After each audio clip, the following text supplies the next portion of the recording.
Farmington, Farmington Hills, how are you today? That was not how I planned to open the session today, but it is kind of fun to do. Welcome to the Greater Farmington Area Chamber of Commerce State of the Cities, presented by Corewell Health and OCC, Oakland Community College. Thank you very much.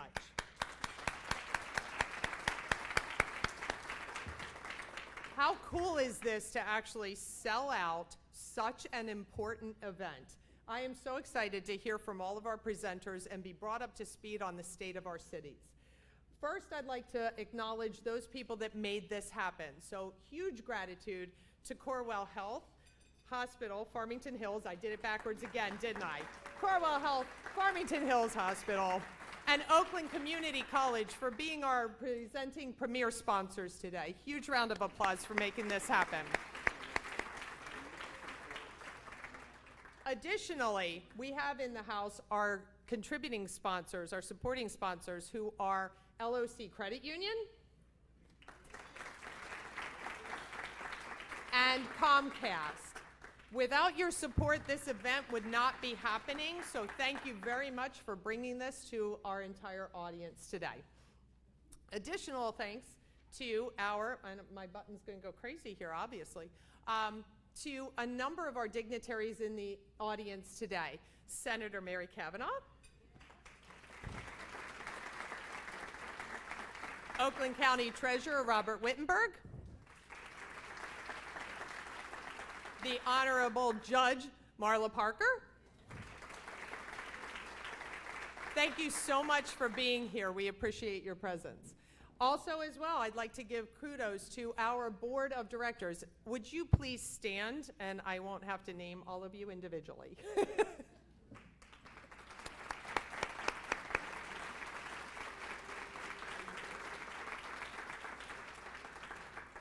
I am incredibly blessed to have such a supporting board of directors. All of the growth that we've been experiencing in the chamber would not be possible without the support and the guidance and the advice of our board of directors. So from me to you, thank you very much. Also in attendance today, we have quite a few of our ambassadors. Would you please stand?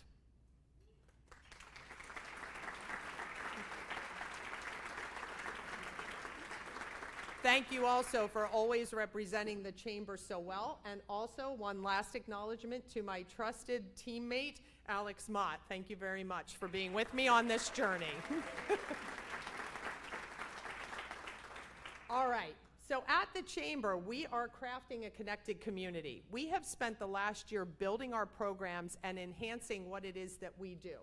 We are a member-based organization, and we thrive on actually presenting the opportunity for our businesses to thrive in the environment, to build their relationships. We know that people want to do business with people that they like and trust. People that they like and trust. Your trust is not guaranteed just by your brand name. It's by you and how you represent yourself and how you represent your organization. So the chamber provides tremendous opportunities for you to connect and build those one-on-one relationships that then enhance the trust, so that when your members come in contact with somebody that says, I need this, whether it's a product or a service, you can answer with, I got a person, and I know them, and I trust them. So thinking about that and how we bridge that gap, we are bridging that gap not only for our businesses, but also for our city governments and our communities at large. So that's our business model, is how do we do that? How do we craft a connected community, and how do we continue to enhance the growth that is in Farmington and Farmington Hills? Here's a snapshot of some of the notable things that we've done this year. Last year, we had a whopping 72 new members join the chamber. That's a 64% increase. Yeah. And we're not done yet. We have an additional 20 members just in the beginning of this year alone. So as the chamber continues to grow, we're going to continue to add more and more programs for education and networking growth to connect the businesses to the city governments and to our communities at large. A couple of examples of how we do that. Last year, we conducted 21 ribbon cuttings. 19 of those were for new businesses alone. That's a great indicator of growth in our area. 2 of them were amazing landmark anniversary ribbon cuttings. So we had Mid-American Fitness, who celebrated 20 years of business in Farmington Hills. And then we had Sellers Buick GMC, who celebrated a whopping 50 years of business in Farmington and Farmington Hills. When I look at that kind of statistic, the number of new openings and the number of legacy anniversaries that we have, we've got 3 big anniversary ones coming up this year. Stay tuned, I'm not going to ruin the surprise. Okay, but thinking about that, those are also indicators of how strong our community is and how the growth continues to go. One of the other events we had that might have been experienced by a number of you here, and there might be evidence on the photos, was our Bunkers and Bogies golf outing. We had 93 golfers attend that, and it was a stunningly beautiful day, great golf, tons of laughter and fun. So thinking about this, the reason that I want to bring this to your attention is that we are already accepting registrations for this year. Our events, like this one, are all selling out now. I'm very excited about that. Our holiday luncheon back in December sold out. Our State of the City sold out, and we will sell out our Bunkers and Bogies golf outing. One of the things we will not do is add extra people to the route, okay? When we hit our top, we are not going to jack up the numbers of people just to jack up the finances. We are capping it, and it will be final. So I would encourage you, if you'd like to attend this, make sure that you register soon. We already have 8 foursomes sold out.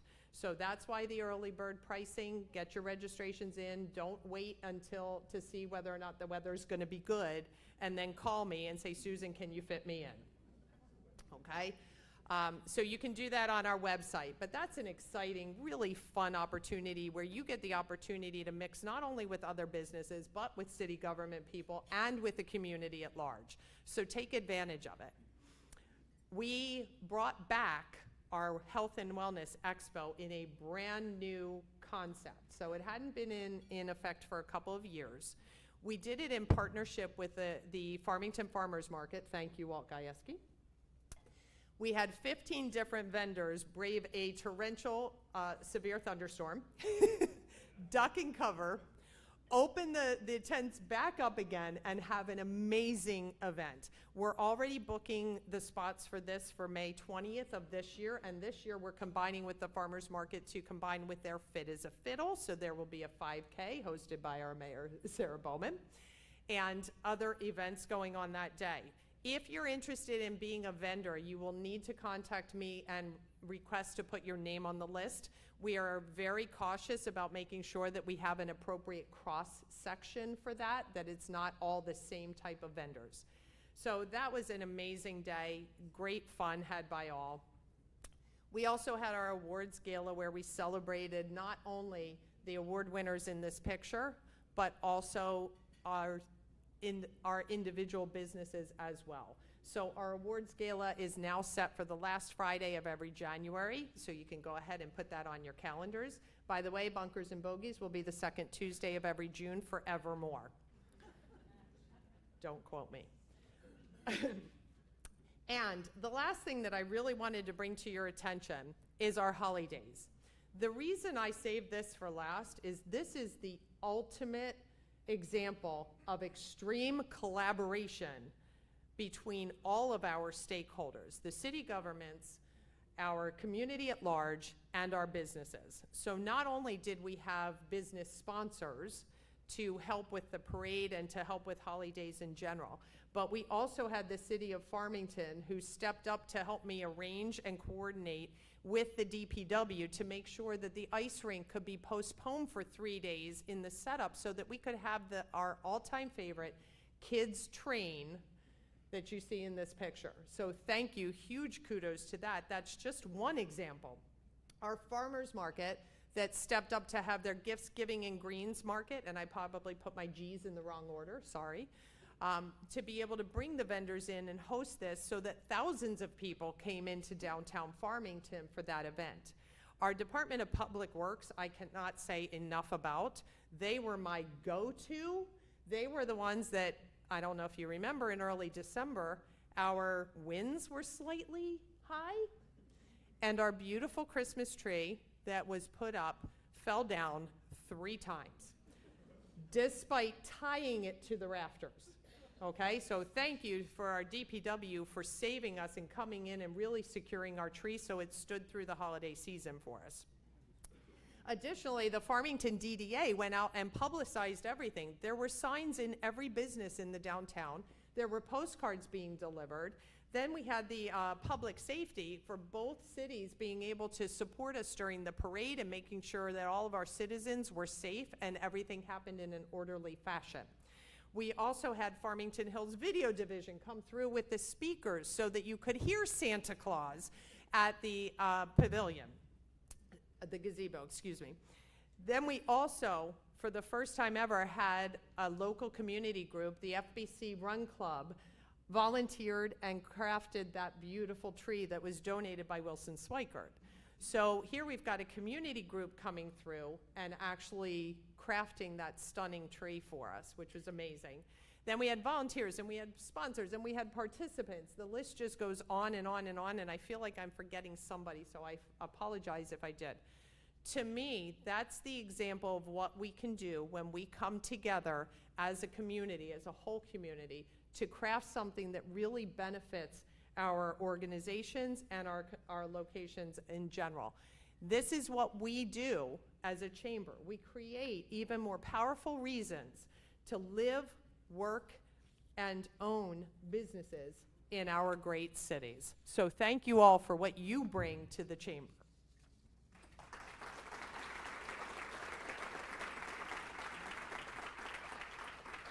And at this time, I would like to introduce our premier sponsor, Corewell Health, and Dirk Pronger. Dirk is the president of Corewell Health Farmington Hills Hospital. He is responsible for strategy development, operations, and financial performance of the 330-bed, full-service, teaching acute care campus.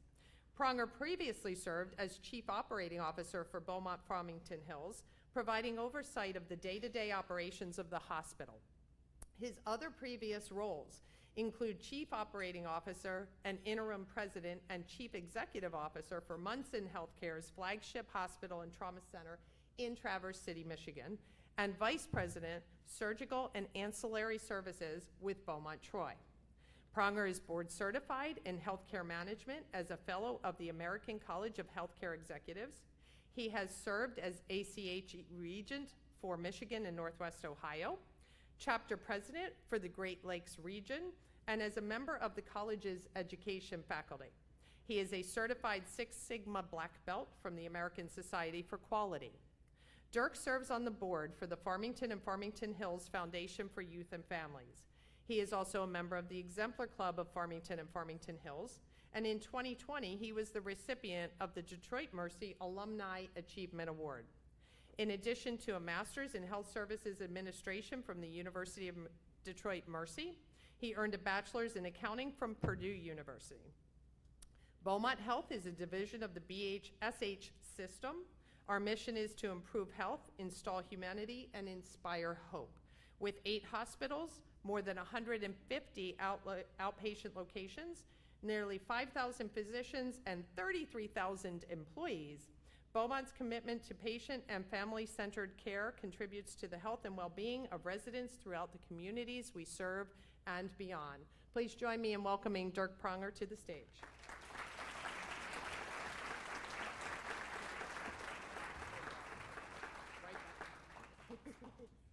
Well, thank you, everyone. Wow, I got a little embarrassed there hearing all that. How many of you are asking the question, what is Corewell Health and what the heck happened to Beaumont? Anybody asking the question? Okay, we see a few out there. Hopefully I can explain some of that. And how many of you are wondering where Botsford's at in all this? So, for those who have been here a while. All right, well, thank you. And thanks, you, Chamber, for allowing us to be the keynote speaker. So, Corewell Health, why don't we just start in, we're going through a name change, but it's much more than just a name change for us. When I came here last time, we had just initially made the announcement that we were merging with Spectrum Health on the west side of the state. And so we are moving at a very rapid pace with integration. And so I just want to take a couple moments here and tell you just who we are and what we're about. So our mission statement has changed a little bit. With Corewell Health, we're not just an inpatient hospital. And I know that's what Beaumont was known for, but we had our outpatient facilities and outpatient programs as well. But as part of Corewell Health, we are also in the insurance business as well too. So we have covered lives that we're now working together with. And so how do we make the communities healthier, and how do we look at that total cost of care? And so when you look at our mission, vision, and values, you can see where we want to improve health, instill humanity, and inspire hope is our mission going forward. You can see our vision and values as well.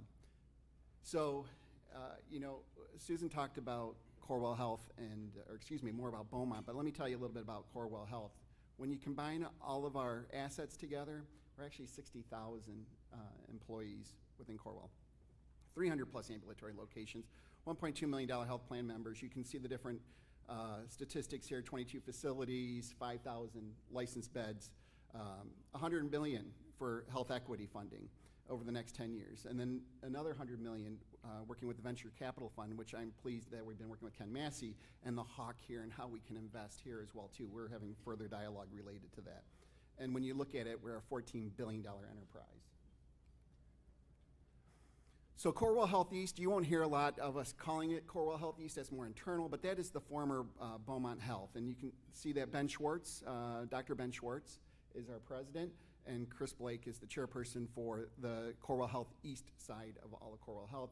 And I don't need to go through the statistics. Susan did that, but you can see these are the statistics here for the east side. And then here's our team. Here's the Farmington Hills team. Some of them are right in front of us here at the table today. And you can see our statistics here. Things are beginning to stabilize. There's been a lot of transition over the last couple of years, and our management team is in place.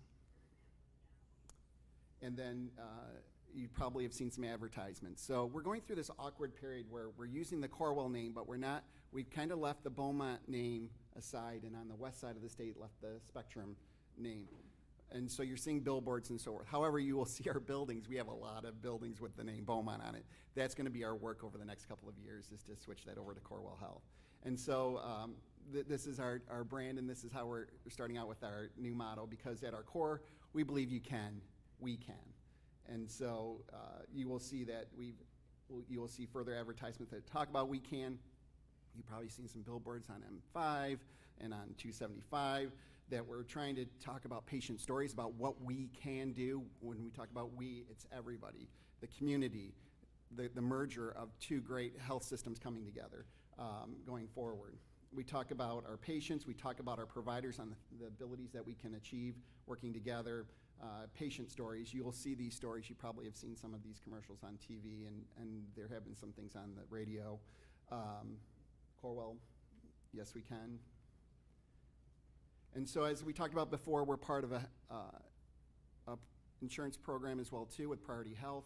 Priority Health is very strong on the west side. On the north side, I know that Priority Health is, we have services here on the east side, but we're looking for that growing as well too. Just to give you a little bit of what Priority Health is, if you don't know, it is the second largest health plan in Michigan. They're the first in the country to offer a virtual first health plan in the individual market. You can see that we're the only Michigan plan to have a risk-sharing agreement with providers with all segments.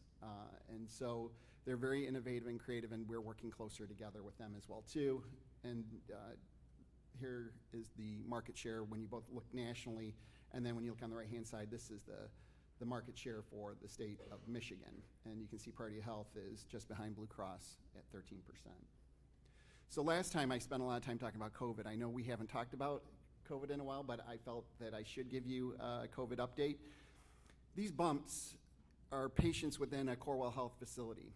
When I say Corewell, I'm talking about the former Beaumont. And when I met with you last time, we were just getting off this fourth wave, and we were coming down from there. Luckily, we have not seen another wave of that magnitude, because it has put a severe strain on our system and our caregivers in order to provide care for our community. So we've been sort of at a level state for quite a while. for almost this past year, and then actually it's taken a dip even lower now. And so I know everybody's asking, well, what are we doing with mask mandates and so forth? We, as all of you, look to the federal government to provide us guidance on what we should be doing. Looking to CDC recommendations, we will continue to do so.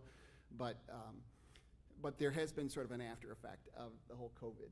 Just like how we're dealing with inflation now and all the ramifications of that, the hospital and the healthcare system has been dealing with that as well too. We've seen a huge transformation with our workforce. There have been some folks who decided to work somewhere else, other folks who have decided that inpatient healthcare, I'm done, and I want to move on. It is too tough.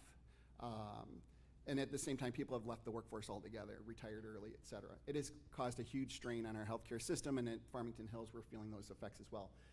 You may have noticed that we've had longer wait times for certain services. Those are things that we're working through. We're working very closely on recruitment. I'm going to talk about that in a moment. But this is our focus every day as to how do we make sure we have enough staff every day to take care of our community who needs us. And at the same time, financial performance. We were lucky that we just finished our fiscal year. We were lucky only 5% of healthcare systems across the country made money. We were one of those 5%. But there were major systems throughout the country that lost hundreds of millions of dollars, billions of dollars. And there will be ramifications going forward. I'm pleased to say that we have been able to keep our financial performance in check. It's been very difficult to do so, but we have done so, and that will keep us running stronger in the future. And then I wanted to talk about strategic initiatives because, as Susan said, we work together with all of you on key initiatives. And so we've been working and talking about a wellness corridor along Grand River. We are very supportive of that initiative and that concept and want to talk further about that. We really believe in wellness. You see us representative at the Founders Parade and other venues. Our role for Corewell is not to wait for you to get sick and come to our emergency room. Our job is to make sure that we keep our communities healthy, and what can we do to do that? We have a speakers bureau. You know, as Susan talked about, we're a teaching hospital. We have a speakers bureau that we can bring experts to talk about any healthcare issue that you would like for your respective organization and so forth. We want to do that. We want to educate people about diabetes or behavioral health in some of those areas as well too. We're actually working together. I'm hoping before summer that we're going to call a summit for the regional area around Farmington to talk about how we're caring for behavioral health patients because we're finding that treatment's gone, or without treatment's gone for so long that they're now ending up in our emergency center, and that is not the best place for our patients to be at that stage. And we know we'll get some, but we're seeing way too many, and so we're going to try to work with the community, all of you, to figure out how we can do a better coordinated approach to behavioral health in our area. And again, we participate in other key events, the Founders Festival, as you saw in the previous pictures. I'm just going to go down and we'll talk about human resources because human resources is very important as I talk about recruitment. We've had to rely on agency. Problem with agency staff, they cost 3-4 times as much as a regular employee, and so the cost that when you talk about why we've been in financial difficulty has primarily been because of not being able to staff and then having agency. We've done a lot with agency, but that's not our long-term goal. Our long-term goal is to work on high school partnerships. Talk to Chris here about Farmington Hills and how they can play a supporting role in growing our future workforce, strengthening college partnerships. We have programs with OCC, with other community colleges around here to grow our workforce, trying to make sure people who want to grow and stay in this area can do so and earn a healthy living. And then working on creative programs such as loan forgiveness. And so forgiving folks, if they come and work for us, we know that when people leave school, they have a large amount of debt. How can we work together to reduce that debt and at the same time help support our facilities as well too? So a lot of work in that area. I can tell you that probably a third of my job nowadays is to work on recruitment. I never thought I would do that, but that's the state that we're in right now. Moving on to facilities, you probably saw our beautiful Livonia campus. That's been up and running for almost a year now. It's on I-275 and 7 Mile, just a beautiful campus there. We just finished a cancer center expansion with our providing radiation therapy. We're actually doubling our space there. And then what's underway right now is complete renovation of our family birth center. So I'm hoping next year, when I present, I can talk to you about how we've transformed our family birth center. It's going to be a beautiful facility right on our campus. And then lastly, integration. A lot of work is being done with integration. So when we're not working on recruitment, we're working on integration. So Spectrum is a very well-known, established, high-quality organization. Beaumont was too. We are getting everybody together and figuring out how do we do it best. And we're really working on standardizing. So when we looked at our merger before when we did the Botsford Oakwood, we did a lot of things for integration, but not to the magnitude that we're doing now. When you look and feel when you walk into a Corewell Hospital in the next couple of years, it will be the same as if you walk into any site here or any site on the west side of the state. Figuring out the highest levels of care we can provide at each one of our organizations, at each one of our facilities, and making sure we deliver that on a consistent basis.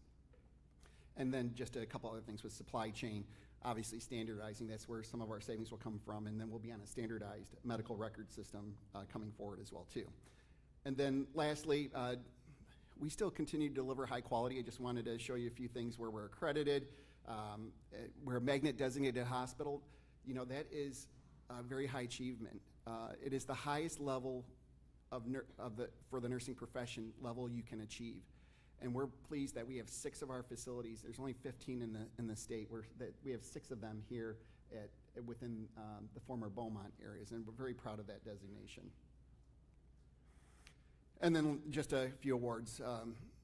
Continue to perform well with Leapfrog. It's a grade A. It's the highest grade you can receive. We've been working closely with the Blue Cross on their Blue Distinction programs in both hip and knee replacement, maternity, and cancer care.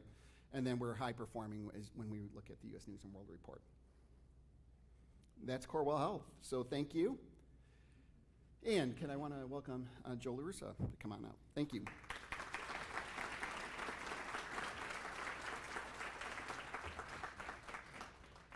Good morning.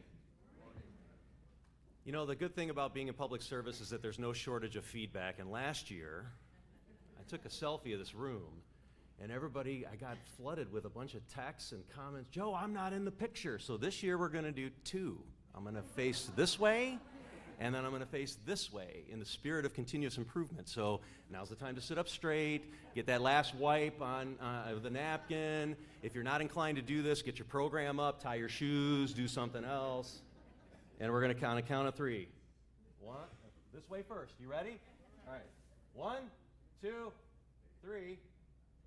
And over here? You might need a middle one. Yeah, you need a middle one. This is why I love this event. All right, coming to the middle. All right, good. Calling an audible. 1, 2, 3. All right, and then over there. Good job, everybody. Well done. My name is Joe LaRussa, and I am the Mayor Pro Tem in the city of Farmington. I'm also on the board of the Chamber, and I am very honored to be asked to introduce our next speaker. Sarah Bowman, the Mayor of Farmington, was born and raised in Farmington Hills, attending Farmington Public Schools. Following high school, she attended New York University and obtained a bachelor's degree with a major in sociology and a minor in world history, which prepared her to be a well-educated waitress, which she did for a year following graduation on the Lower East Side of Manhattan. Upon returning to Farmington, Sarah sought employment in the legal field, starting as a secretary in a law firm specializing in personal and corporate bankruptcy. Shortly thereafter, she took classes at Oakland University, earning a postgraduate certificate in paralegal studies. She spent several years working in various practice areas and ultimately landed with the regional insurance defense firm Kopka Pincus Dolan. Over her 18-year career with KPD, Sarah transitioned from trial paralegal to litigation manager and eventually legal operations manager, in where she oversaw 3 Michigan offices and managed 70 direct reports. In 2008, Sarah was appointed to the City of Farmington Planning Commission, which she chaired from 2012 to 2015. In 2015, Sarah ran a successful campaign for Farmington City Council, earning a 4-year elected position. In 2017, she was appointed to the position of Mayor Pro Tem, and following a successful second election campaign, Sarah was re-elected for another 4 years in 2019, at which time she was appointed mayor, a position she continues to hold. Capitalizing on her new status as an empty nester with her husband of 22 years, Sarah began the next phase of her career in January 2023, where she now serves as the Program Director of Paralegal Studies in the Business and Information Technology Department at Oakland Community College.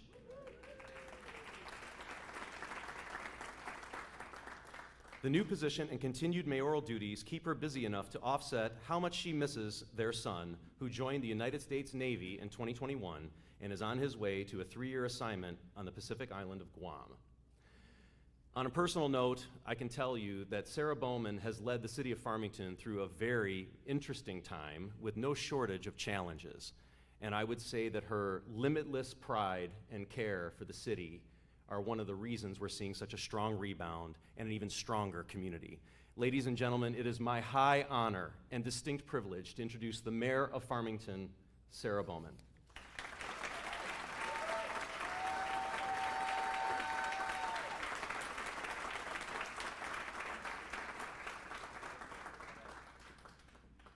My tech support, one moment, please.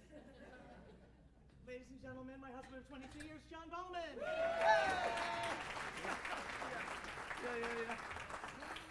Good morning, good morning. First and foremost, Sue, Alex, amazing event. Really, thank you. So much work goes into this. And to the Hawks staff, thank you. Delicious breakfast. Thank you, staff.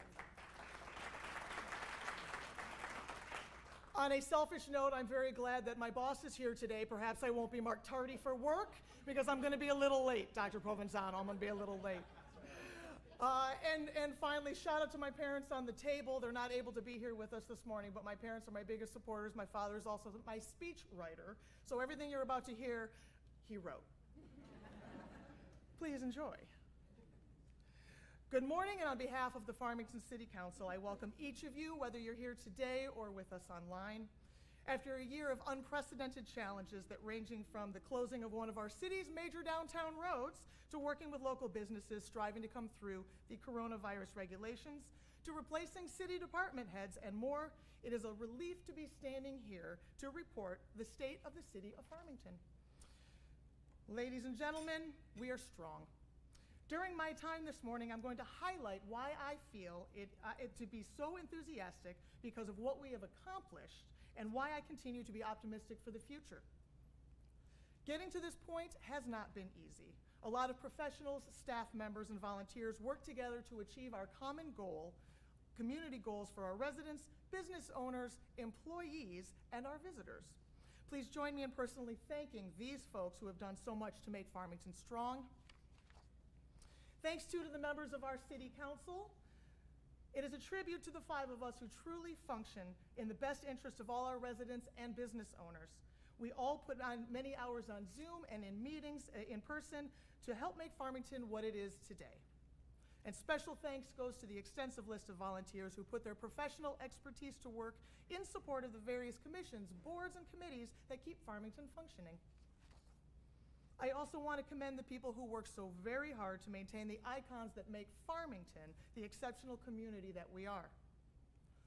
And finally, I want to give special thanks and recognition to the professional firms who work quietly behind the scenes providing critical services. The law firm of Rosati, Jopik, and Rosati Schultz. Yeah, I'm looking at Tom.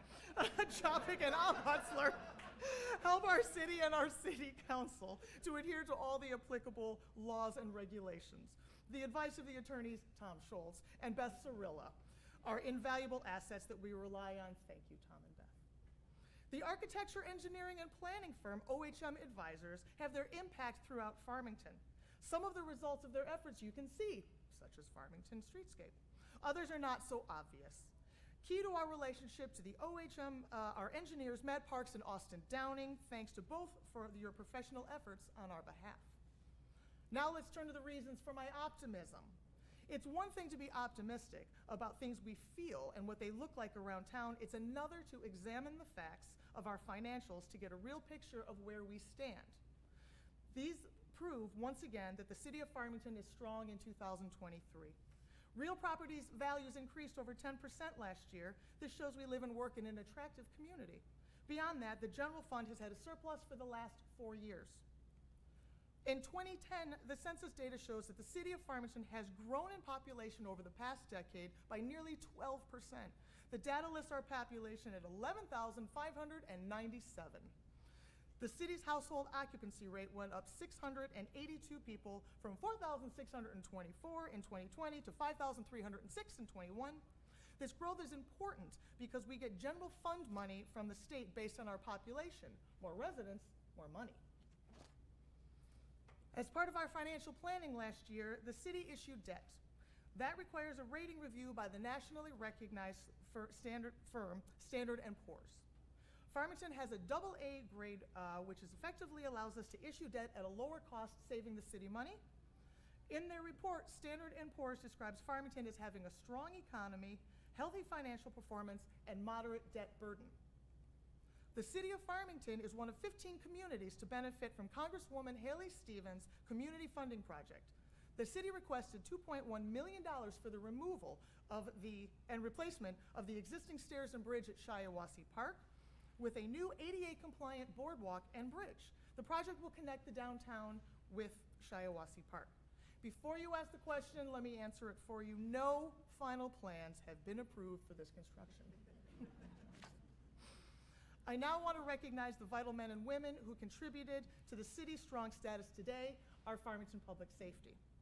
Last year, Bob Hohannison was named the Farmington Public Safety Director. An 18-year member of the Farmington Public Safety Department, Director Hohannison most recently served as the Deputy Director for approximately 2 years. He replaced Ted Worthman, who retired after 25 years of service. Here are the statistics compiled by the Farmington Public Safety Department in 2022. Part A crimes, which is the most serious category, went up 158 incidents in 21 to 207 in 2022. Most were crimes like controlled substances offenses, theft from motor vehicles, swindling, or concealed weapon offenses. Part A crimes also were up last year by 50 to 127. This includes a dramatic increase in operating under the influence of alcohol or drugs. Part C crimes grew with 22%, with non-criminal complaints rising from 8,624 to 10,558. In 2022, EMS calls were up 773, up 67 from last year. We responded to 454 fire-related Group D calls that include everything from fire alarms to gas leaks. The 4-year average is about 413. Our city's public safety department is in the process of upgrading our equipment used during both police and firefighting activities. The new gear is an amazing use of technology that goes a long way to ensuring that the safety of our citizens, as well as the brave men and women who protect us daily. All new body cameras have replaced the old ones. The new units are basically cell phones that are tucked inside of the officer's vest. All the new pistols also new are the pistols the officers carry. When an officer draws a gun from the holster, technology in the holster automatically starts a body camera and sends an alert to every other officer and our dispatch. There's more. Our patrol cars are now equipped with a new in-car dash cam that are synchronized with the officer's body cameras. That means when the body cameras are recording, so is the car's video. All of these cameras are unedited, non-redacted video files, which are now stored in a cloud-based system that can quickly be handed off to attorneys. This saves police officers literally hours of video file transfer, time that was required under the old system. Firefighters, too, have been provided with new equipment. Air packs that work like scuba have replaced older packs originally purchased in the early 2000s. The new systems have thermal imaging cameras that work like LCD screens. The special cameras let firefighters see through smoke by reading surface temperatures. That helps them locate victims or other firefighters who may have fallen, or to locate fires that are hidden in ceilings or behind walls. Throughout the year, the public safety officers have met and spoke with numerous public meetings, including the farmers market and at various community events. Public service representatives also attended several career fair recruiting events as part of ongoing efforts to recruit new candidates. As a crossover plug to my day job, I'm excited to share that the Farmington Public Safety Department will participate in the Children, Youth, and Families Career Night on April 26th right here in the Hawk, alongside the OCC Police Academy. It takes a year of training to qualify for a position with the Farmington Public Safety Department, in addition to the candidate's classroom college training. Director Hohannison tells me that the department prides itself on doing things the Farmington way. Our men and women, our first responders, have always been a notch above what you typically find in other police and fire departments. 2022 was a politically active election year for City Clerk Mary Mullison. Election preparation and execution took up the lion's share of their attention. The staff successfully completed 2 safe and accurate elections with 67% voter turnout for the general election. Farmington consolidated voting precincts last year and slimmed down to 5 polling stations. This was made slightly easier since there were already so many changes being made due to statewide voting districts. The August election faced additional challenges because our normal polling stations at the Farmington Public Schools were not available due to extensive construction over the summer. Not only were voters faced with a new map and possibly a new precinct, voters in 3 of the new precincts were also asked to find temporary polling stations, which they did mostly with good grace and patience. Farmington voters have embraced these changes and successfully made a move to a more efficient setup. An online interactive map accessed via QR code helped voters find their polling stations. We are lucky to have a strong pool of election inspectors to ensure that elections are safe, successful, and accurate. Inspectors are trained by the city clerk and her staff for election, covering procedures and new information pertinent to specific types of elections. Other details reported by the city clerk's office include 369 business registrations issued in 2022, which is down 471 from 2020. Some of that change can be attributed to general attrition after COVID, and some because approximately 40 businesses were delinquent in their payment and were not considered registered. Also affecting this total is that several larger buildings, like GLP and the winery buildings, changed from multi-business spaces to single user. A new business directory was put in place last year on the city's website. It's designed to service and direct customer traffic to our registered businesses. Planning and Building Department Director Kevin Christensen is a man who constantly keeps one eye focused on today and the other gazing into the future. Here you can see the long list of the various commissions, boards, and authorities the department is responsible for managing. Each of these critical agencies help maintain the quality of our neighborhood and business districts. Here's a list of the new businesses in 2022 that have opened their doors or are currently upgrading in the city of Farmington. Each of them has had contact with the Planning and Building Department's oversight to ensure that municipal codes are being adhered to. Please peruse the growth that we have experienced this year. Here's another list. This one is detailing businesses in various stages of redevelopment being monitored by the Grand River Corridor Improvement Authority, a joint effort between Farmington and Farmington Hills. To help oversee all of this, the city hired a new code enforcement officer, rental housing inspector, Patrick Brzezowski. He is responsible for enforcing the city's municipal codes related to zoning and building ordinances and similar requirements. He brings several years of experience to this job. You'll likely see him driving throughout town in his Farmington-issued vehicle. All of these accomplishments have not gone unnoticed. Recently, the city of Farmington was recognized as a 5-star community for its successes and efforts in contributing to Michigan's entrepreneurial growth and economic development. The annual e-studies conducted by researchers at the University of Michigan Dearborn Center for Innovation Research honored Farmington as a top performer and by creating an inviting business environment. Researchers focused on the 5-year changes in property values, community assets, and tax rates, which demonstrate the continued growth of investments and cost of doing business with the community. For many years now, the Public Works Superintendent Chuck Udy has done an outstanding job planning for and maintaining the city's infrastructure. In 2022, he continued displaying both his expertise and management skills. Here's a short list of the Public Works accomplishments. We increased communication with Waste Management, our trash hauler, converted to outsourcing janitorial services at our municipal buildings, continued the upgrading sidewalk maintenance program. We are spending $250,000 each year on our sidewalks, making great improvements, and yes, we have a lot more to do. New service equipment is on the way. Our 17-year-old 2005 model year truck is being replaced. Here is our new custom build setup. It allows access to all sewage pump stations year-round to conduct service. It has a 9-foot-long flatbed for hauling fire hydrants, water mains, valves, and a 100-gallon diesel fuel tank to transfer to the standby generators at the sewage pump stations. It replaces a 2000 model year pickup. Yes, a 23-year-old work truck needs replacing. There is new water and sewer van for cleaning and inspections and water main repairs. It is a rolling tool shed equipped with the specialty tools needed to complete the job. This van replaced our 2005 van.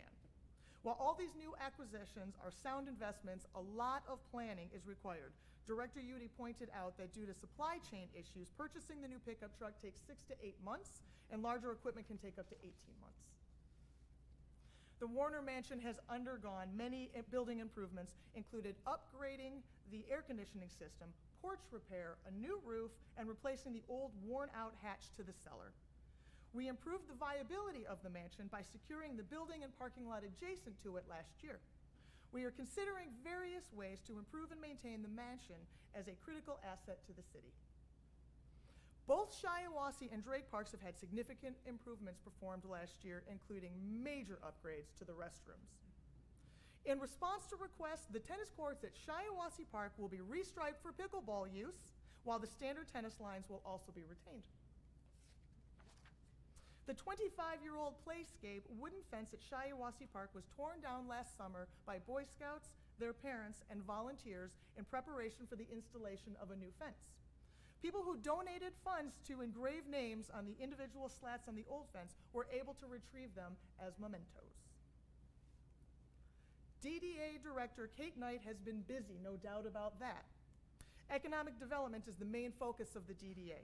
Their partnership with the City of Farmington on major construction and city infrastructure downtown means that we are able to compound the effect that our resources have to enhance the city's key business district. The Farmington Road streetscape is almost complete. The cost of this project is shared equally between the city and the DDA. The DDA shepherded another $7 million in private investment, working with and incentivizing new businesses coming in, as well as old businesses which have improved their properties. This is a tremendous change for our downtown. More than half the property in the Farmington Road corridor has changed over to new ownership since we kicked off our streetscape planning. From craft brews to coffee shops to chocolate pistachio croissants, we're seeing an influx of new offerings in this district. While all eyes were on the construction of Farmington Road streetscape, Director Knight managed to score a $75,000 matching grant from the Michigan Economic Community Development Corporation's Public Space Community Places program. Using a rare crowdfunding process, many residents contributed toward the park, but she also secured key donations from the Dinan Family Foundation and the Richardson Family Foundation to reach the matching funds goal of $150,000. The Pocket Park will be the city's ever universally ADA accessible public park. It is formally named Dinan Park. The DDA worked with the Oakland County Economic Development to create snapshots of data reflecting our downtown activity. We found that between April and September last year, more than 1.6 million trips were made to the downtown district. And that's with the distribution of a major streetscape construction project. Events and cultural programming downtown were the highest draws, with the top 3 weeks being the first week in May for the opening of the Farmers Market, the first week in June for Art on the Grand, and our #1 draw in downtown is the Founders Festival, which brought more than 80,000 visitors the 3rd week in July. Among the numerous downtown attractions, we look forward to another successful summer concert series, Wednesdays at noon with lunch beats and Friday nights with Rhythms in Riley Park. Attendance this past year was at all-time highs. The Syndicate Social District has been a downtown victory for businesses and patrons alike. The option to stroll downtown with a cocktail and meet family and friends for ice skating, concerts, and the farmers market provides a great community experience. The Farmington Civic Theater manager, Scott Freeman, put another feather in his cap last year when the city-owned movie house was voted the best movie theater in Metro Detroit in the WDIV Vote for the Best contest for the 6th year in a row. One significant change to the theater's business model last year was the introduction of a membership program. This progressive offer provides 2 levels of membership. One allows for unlimited movies at $15.95 a month. The other costs $34.95, includes unlimited movies, free popcorn, soda, and other perks. The theater supplements regular fare with private screenings and rentals before and after its regular operating schedule. The rentals have seen a variety of special movies, church services, and business meetings. In late spring, look for street musicians to return to out front of the theater, adding more life to downtown Farmington. The program is sponsored by the School of Rock. Their musicians and others will be performing. The Farmington Farmers and Artisans Market is a seasonal anchor that opens with great fanfare this spring and marches through the cold winds of November. Now celebrating its 30th year, the market has grown to be an impactful community resource, especially through the COVID period. It reflects Farmington's core values of being family-friendly, welcoming, and open to all. Our citizens, volunteers, institutions, civic groups, and corporate sponsors serve as caretakers of our market, altogether representing a benchmark for the small-town life in Michigan. It is a tribute to the management skills and hard work of Market Master Walt Gajewski.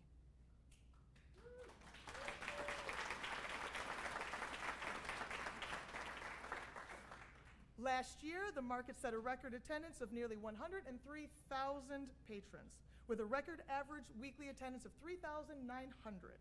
Since its inception, there have been 1.2 million patrons coming to our market.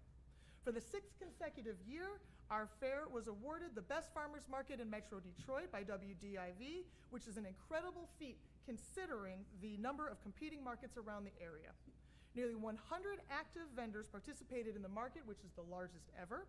19 new vendors were added in 2022, including 2 additional farms. The average of 14 volunteers per week contributed to in excess of 75 hours at the market every Saturday for 6 months. Last year, we joined the Oakland County Partnership and Healthy Oakland County Partnership and held the first Senior Hop Day, where all shoppers 60 years and up received a free $5 voucher toward the purchase of fruits and vegetables. This was made possible by an alliance with Beaumont Health, now known as Corewell, Henry Ford Health, Oakland County Health Department. This year's Senior Day is set for September 9th. And here's a first. The market served as a business incubator. This year, one of our vendors will open a brick and mortar in a downtown storefront in Farmington. Here's another way that our farmers market contributes to the fiber of our community. Farmington and Farmington Hills Neighborhood House serves about 65 families comprised of approximately 195 people. For the past several years, the Neighborhood House has partnered with 9 farmers at our market. 10 Saturdays a year, they give 12 families $20 gift certificates that can be used at the market to buy farm fresh foods. In recent years, CARES of Farmington Hills now receives about 30 boxes of produce each week. Vendors are wonderful to our clients. They often give out extra produce, knowing our families struggle, and we appreciate that they do. Here's some interesting news that provides some insight into how our city operates. 2 new electric vehicle charging stations have come to the city. Each charger has 2 branches. They were installed at no cost to the city, but they serve as a symbol that welcomes you to Farmington. One charger is on Oakland Street near the Masonic Lodge. The other is on Grove Street behind the Chillers by the ice rink. Last year's Founders Festival, a summer tradition here for over 55 years, is truly a staple in our community. As I mentioned earlier, more than 80,000 people attended this downtown 3-day celebration. Highlights include the Farmington Fido Fest, along with the Ultimate Air Dog and other performers. Festival goers were able to see a variety of entertainment, including live music, kids' activities, local crafters and vendors, food truck, and the always favorite to the little kids, Touch-a-Truck. I can assure you that a lot of hard work and planning is already happening for this year's celebration. If you've ever wondered how well we recycle in Farmington, here are some interesting facts. 682 tons of material plus more than a ton of yard waste were recycled in 2022. Nearly a 48% total recycling rate here compared quite favorably to less than 20% throughout the state. Southeast Michigan spent an average of $102 per capita to recycle, but our resident cost was $60. Farmington's Community Library is a public space at the heart of our community that brings neighbors together for cultural celebrations, education, and entertainment. FCL offers patrons over 220,000 physical items and over 90,000 digital items. On average, over 1 million items are circulated throughout the community each year, including print titles, audiobooks, movies, games, electronics, devices, and more. In 2022, nearly 300,000 community members visited both library locations. In the past year, the FCL has emphasized English as a second language service, one-on-one technology support, outreach to seniors that are homebound in the community, and collaboration with local businesses and nonprofits. Memorable community celebrations this year included the annual summer reading program that tracked more than 17,000 hours of read by local kids and teens in just 2 months. A library extravaganza that introduced over 3,000 community members to library services, and the annual Martin Luther King Jr. Day event.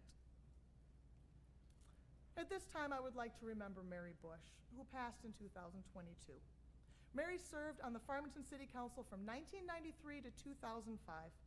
She was mayor from 1997 to 1999 and served on the Election Commission from 1995 to 1996. Mary was a great leader in our community and loved by many here in Farmington. And before concluding this presentation, please join me in giving special thanks to our city manager, David Murphy, and his extremely competent assistant, Melissa Andrade.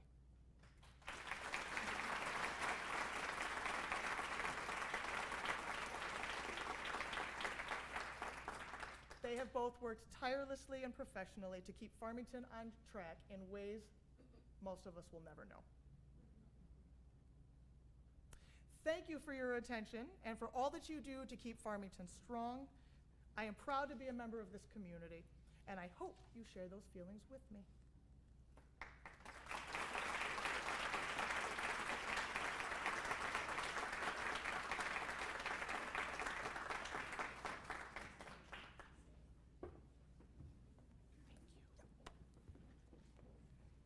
Please welcome our contributing sponsor, Stephen Brook.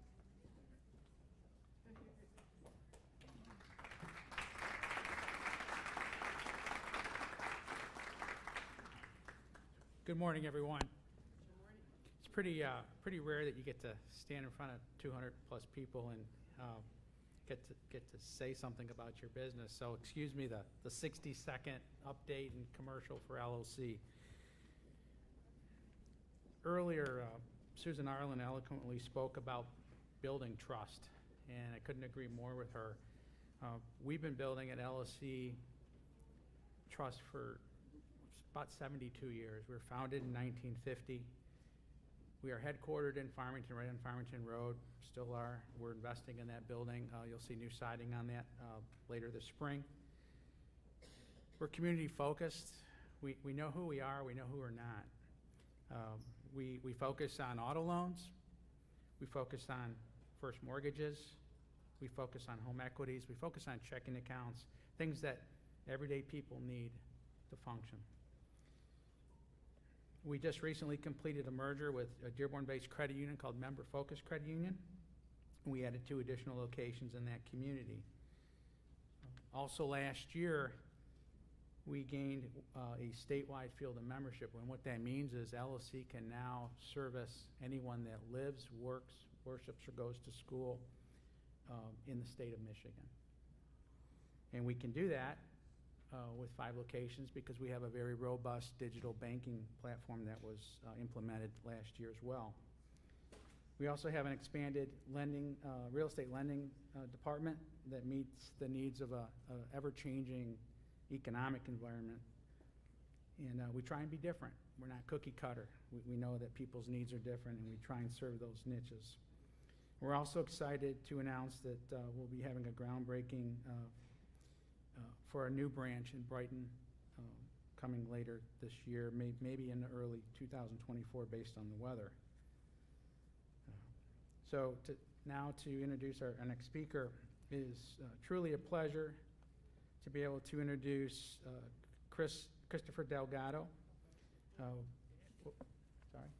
LOC has a long-standing relationship with Farmington Public Schools that spans over a quarter century. Thank you.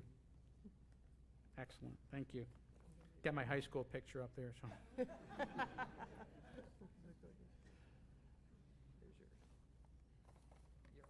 Thank you.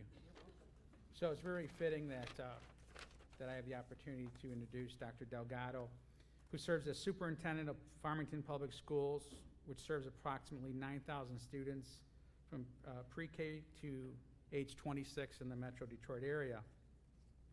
After graduating from Michigan State University, Chris began his career as a high school and middle school Spanish teacher in Colorado Springs, Colorado. 6 years later, he returned to Michigan as an elementary and high school Spanish teacher in Birmingham. His teaching tenure was followed by 18 years in administration, including roles as high school associate principal, middle school principal, and deputy superintendent. He completed his bachelor's and master's of educational administration from Michigan State University and his educational specialist and doctorate from Oakland University. He's been married for 29 years to his wife, Leslie, who is an instructional coach in Birmingham Public Schools. They have 3 children, Antonio, a graduate of Michigan State, Cassandra, a law school student at Columbia University, and Dominic, a student at Henry Ford College's culinary program. So please join me in welcoming Dr. Chris Delgado.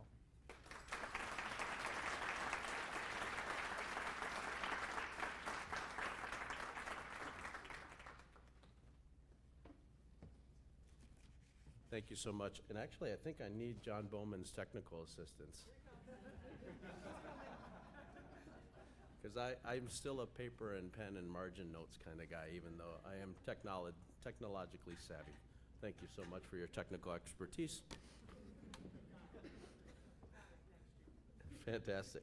And thank you to the LOC. Many of you may not realize, but we have a long-standing partnership with the LOC and actually have credit unions in our schools, in our elementaries and our middle schools. So starting when they're very, very little, so students can invest real money and understand about financial wellness and health.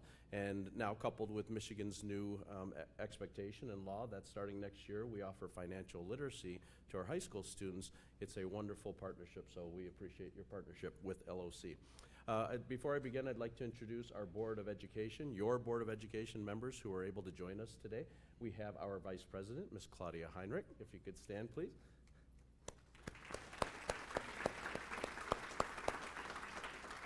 We also have in the back, Trustee Zach Rich. And I'd also like to introduce 2 members of my cabinet who were able to join us this morning. We have our wonderful Assistant Superintendent of Strategic Initiatives and Innovation, Dr. Kelly Coffin. And new to Farmington, but not new to me, we worked together for 10 years in Walled Lake, our wonderful new Assistant Superintendent of Talent Development, Mr. Brad Paddock.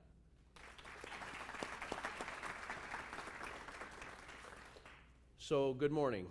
My name is Chris Delgado, and I am your proud superintendent of your Farmington Public Schools. So this is my 2nd year. I'm also a resident of the school district, and I'm absolutely loving it.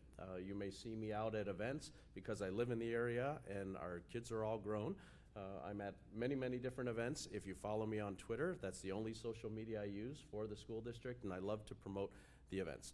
Just funny side story, so I have 3 children, as you heard. My daughter also went to NYU. I've talked to Mayor Bowman. She also went to NYU. She also lived on the Lower East Side. She also was a waitress, and now she's in law school. So I think that's the path to success.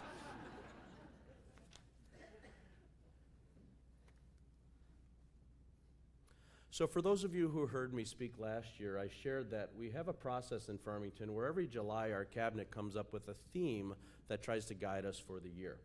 And so last year the theme was a train-based theme which was FPS on track for success. And the idea, the analogy was that we were getting our trains running, we were putting the right people in the right places, and that we were really kind of moving forward. That we know that on a train you can see the past, but you're not stuck in the past. And so the train pulls you forward. And so that was kind of the theme that we used. This year, you can see our new theme is soaring to new heights. So figuratively, we've got the trains running, we have the systems in place, and so now we're trying to raise to new heights. Now, we chose a balloon before balloons started getting shot down, but so this was a good theme. So, and so maybe next year, from trains to planes, maybe it'll be automobiles. I don't know. We'll figure it out in July. So the state of your schools. What's the state of your schools? In a word, thriving. Your schools, our schools, are thriving.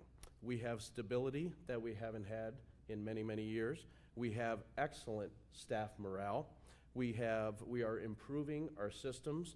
We're analyzing every aspect of the school district. We're actively doing program evaluations of all of our academic programs for efficacy to see if we're receiving the return on investment that are making a difference in improving the academic achievement of our students, of reducing achievement gaps, and really providing that quality, viable experience at every single school. And we're leading in innovation, thanks to Dr. Coffin and her team and many of the works that we're doing that I'll share here a little bit later. Speaking to that stability, we did have an election this past November, and we did have all 4 of our incumbents retain their seats, but we also had wonderful conversations with the individuals who are running for board seats who care about this district, and we're maintaining partnerships with those individuals as well.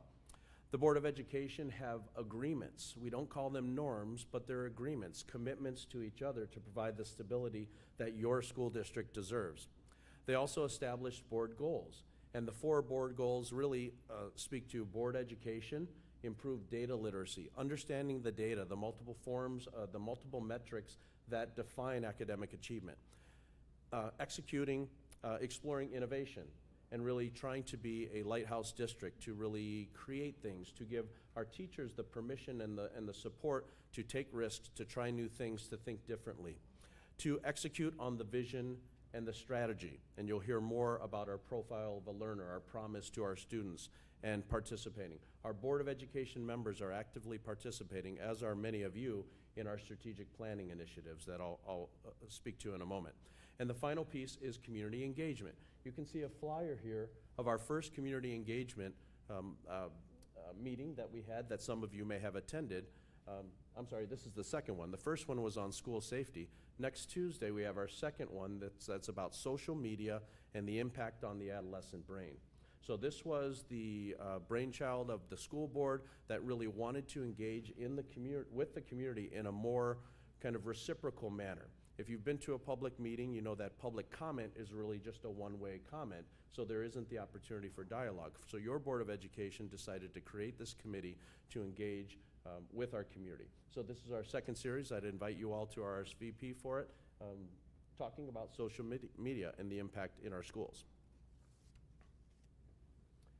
I also do a tremendous amount of outreach that I absolutely love. It is a labor of love. This is the best career that you could ever choose. And so I couldn't be happier in my role. I do what's called cookies and conversation. So last year I did about 25 coffee and conversation with community members and a few with students, but this year one of my personal superintendent goals was I wanted to go to every single school and sit down with groups of students and have conversations. So Ms. Bauman came up with cookies and conversations. So we bring lemonade or Hawaiian punch and cookies and we chat, and I do this from the early childhood center with the little babies all the way up to our 26-year-olds in our Visions Unlimited program. I also continue the community coffees that I've been able to do. We've done some in person as well as virtual that many of you have attended, and we appreciate your feedback. All of the feedback is taken as intended to help our district improve. So we have thick skin, we appreciate constructive feedback, and we're making a difference thanks to you and your contributions. Our cabinet visits every single school and building in our district, and we go into every single classroom every year. And this is something that we want to kind of walk the talk of supporting schools, of having our thumb on the pulse of what's happening in our schools. And so most school districts, you don't necessarily see a full cabinet go for school building visits like this. But we do this, and we love this. Yesterday, we were at the Early Childhood Center with all of our 3 through 5, 6-year-olds, and really supported those teachers and looked at that curriculum as well. And then, of course, event attendance. So we come to everything that we can. We really love to support our teachers and our students. So just a couple of highlights for you for the group from my superintendent outreach and my cookies and conversation. So many of the students have talked about wanting more experiential learning.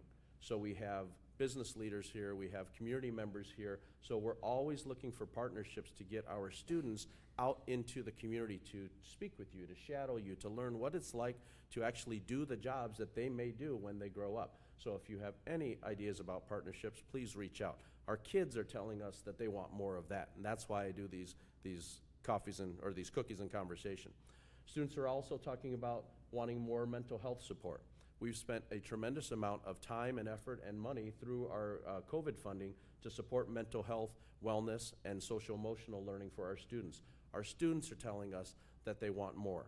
And so we know we have partnerships. That's why we are a community where we can access mental health therapeutic services with all of you. Our students also, from elementary all the way through high school, have talked about how kind and caring and helpful our teachers are. They are dedicated professionals who really, they don't just care about kids, they love kids. This is their profession. It's not a job. And so it was really validating to hear students all across our district say that. And finally, I shared with our food supervisor, our elementary students want more chicken nuggets. So they only get 4, and that's not enough. As one 7-year-old told me, we're growing children. We need at least 6. So at least 6, so we'll talk about that.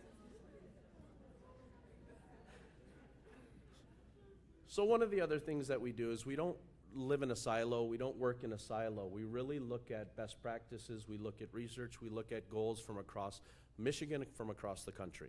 So what I have on the screen here are 2 kind of parallel documents. The one on the right is the state superintendent, Dr. Michael Rice, who I know well and I've met several times, and really his vision for a 10-year educational vision for Michigan and for education in our state. The other document is called Opportunity 10, and it comes from the Education Trust. And interestingly enough, this was actually shared by a community member with the Board of Education, with myself. It's a 70-page document that I read, many of our board members read. The Education Trust is a group of business leaders around the state of Michigan who care deeply about public education. Now, mind you, they're not educators. They don't have one educator on their board.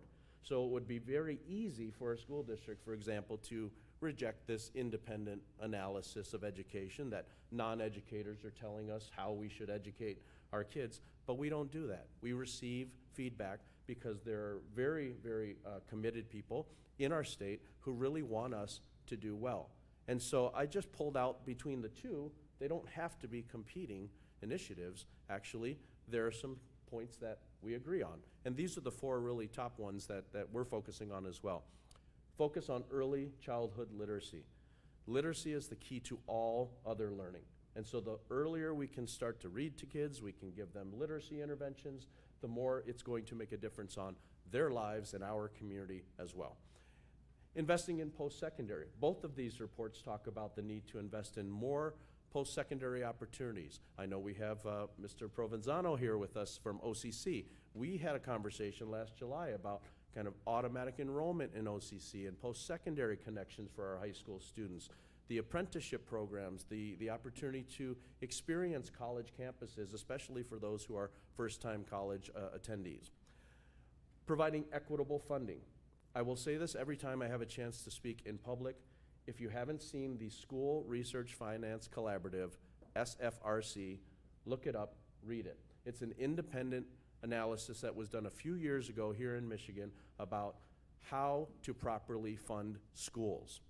Proposal A had some pros, had some cons, but it's time for a new funding system. If you look across the country, states like Massachusetts and other areas, properly fund schools with a different calculation and a different formula. So please look at that. These two reports are saying, both of them, providing equitable funding. And a lot of times schools get criticized of, well, you just want more money and more money and more money. It's not about more money, it's about equitable funding, and it is about accountability.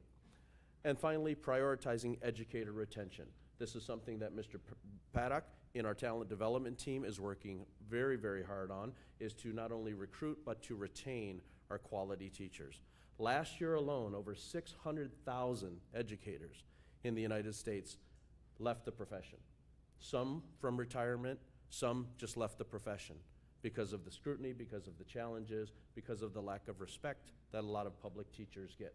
And so we're doing our very best to retain our quality staff for the benefit of all of our kids. The next process, Dr. Coffin is leading. This is in, I believe it's third year. We have a strategic planning process. We went from 8 subcommittees down to 6. We have over 100 people, community members, who are part of these 6 subcommittees. You can see the goal areas that we have. And so you are all welcome to join one of our strategic planning committees. They're evening events. They happen over WebEx or Zoom. And so there is no limit on participation. So just look at our website, look at the strategic plan, hop on a Zoom. We have active community members who are really driving the strategic plan of our district. The result of many of the work last year was this. It's called our Profile of a Lifelong Learner. So this is our promise, Farmington Public Schools' promise to you, to our community, that if you graduate from a high school here in Farmington Public Schools, we expect you to have these skills. And so you can't see them all, so I'll very quickly read them. At the very top, when we start with the heart, is compassionate community member. And so this is something that from our elementaries all the way through, we want to talk about compassion. We want to talk about being part of a community and giving back. It's amazing to me still to this day how many people live next to their neighbor and don't know their neighbor. And so it's this idea of community that we're trying to instill in our young people, in your young people. The second one is being a resilient problem solver. So how do you develop resiliency? You develop it by failing and by struggle, and so by not being rescued. So our teachers are trying to do that through grit, through activities where we're not giving answers. They're exploring, they're running into roadblocks, they're frustrated, and we need to let some of that happen.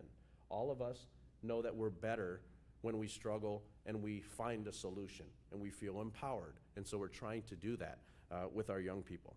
The third thing is being an empowered collaborator. And so knowing how to work with people and not in isolation. The fourth is a strategic communicator. And what does strategic communicator mean? It means helping students learn how to advocate for themselves, how to appropriately engage in dialogue. As a parallel example, part of the community engagement series is we're working on a civility project of how we can have disparate views and people sit down and actually talk to each other without screaming at each other, without canceling each other. So these are part of the things that we envision for our students being strategic communicators. And then self-actualizer. So basically students themselves realizing their own potential, their own interests, and then finding those career pathways. And that's where the partnerships with apprenticeships and community colleges and other areas to expose students to things while they're still in K-12 schools, that may help them find their way. So we're really, really proud of this profile of a lifelong learner. If you go to any of our schools, you'll see huge banners. It's everywhere. And these are not just words on a banner. This is our true north. This is what we're trying to live into. This year, we're continuing that work with taking a fresh look at our mission and vision statement. I have been through mission vision work in many organizations, as many of you have been in your respective jobs. There's a difference between shuffling around the words. As one principal told me, it's called word salad, like yada yada, differentiation, yada yada, good citizen. So we're not looking at word salad. We're looking at living into a real mission, a real vision that aligns with our profile of a learner. That work is, again, collaborative. There are dozens of members of the community who are on that. You're welcome to join that work as well. And we are growing, we're innovating, and we're thriving, as I mentioned before. We're very laser-like focused on math and literacy, as we should be. We're an educational institution. Math and literacy interventions and comprehension. We have, thanks to our Board of Education, we have adopted, starting next year, a new foundational skills program for literacy at our K-2 level.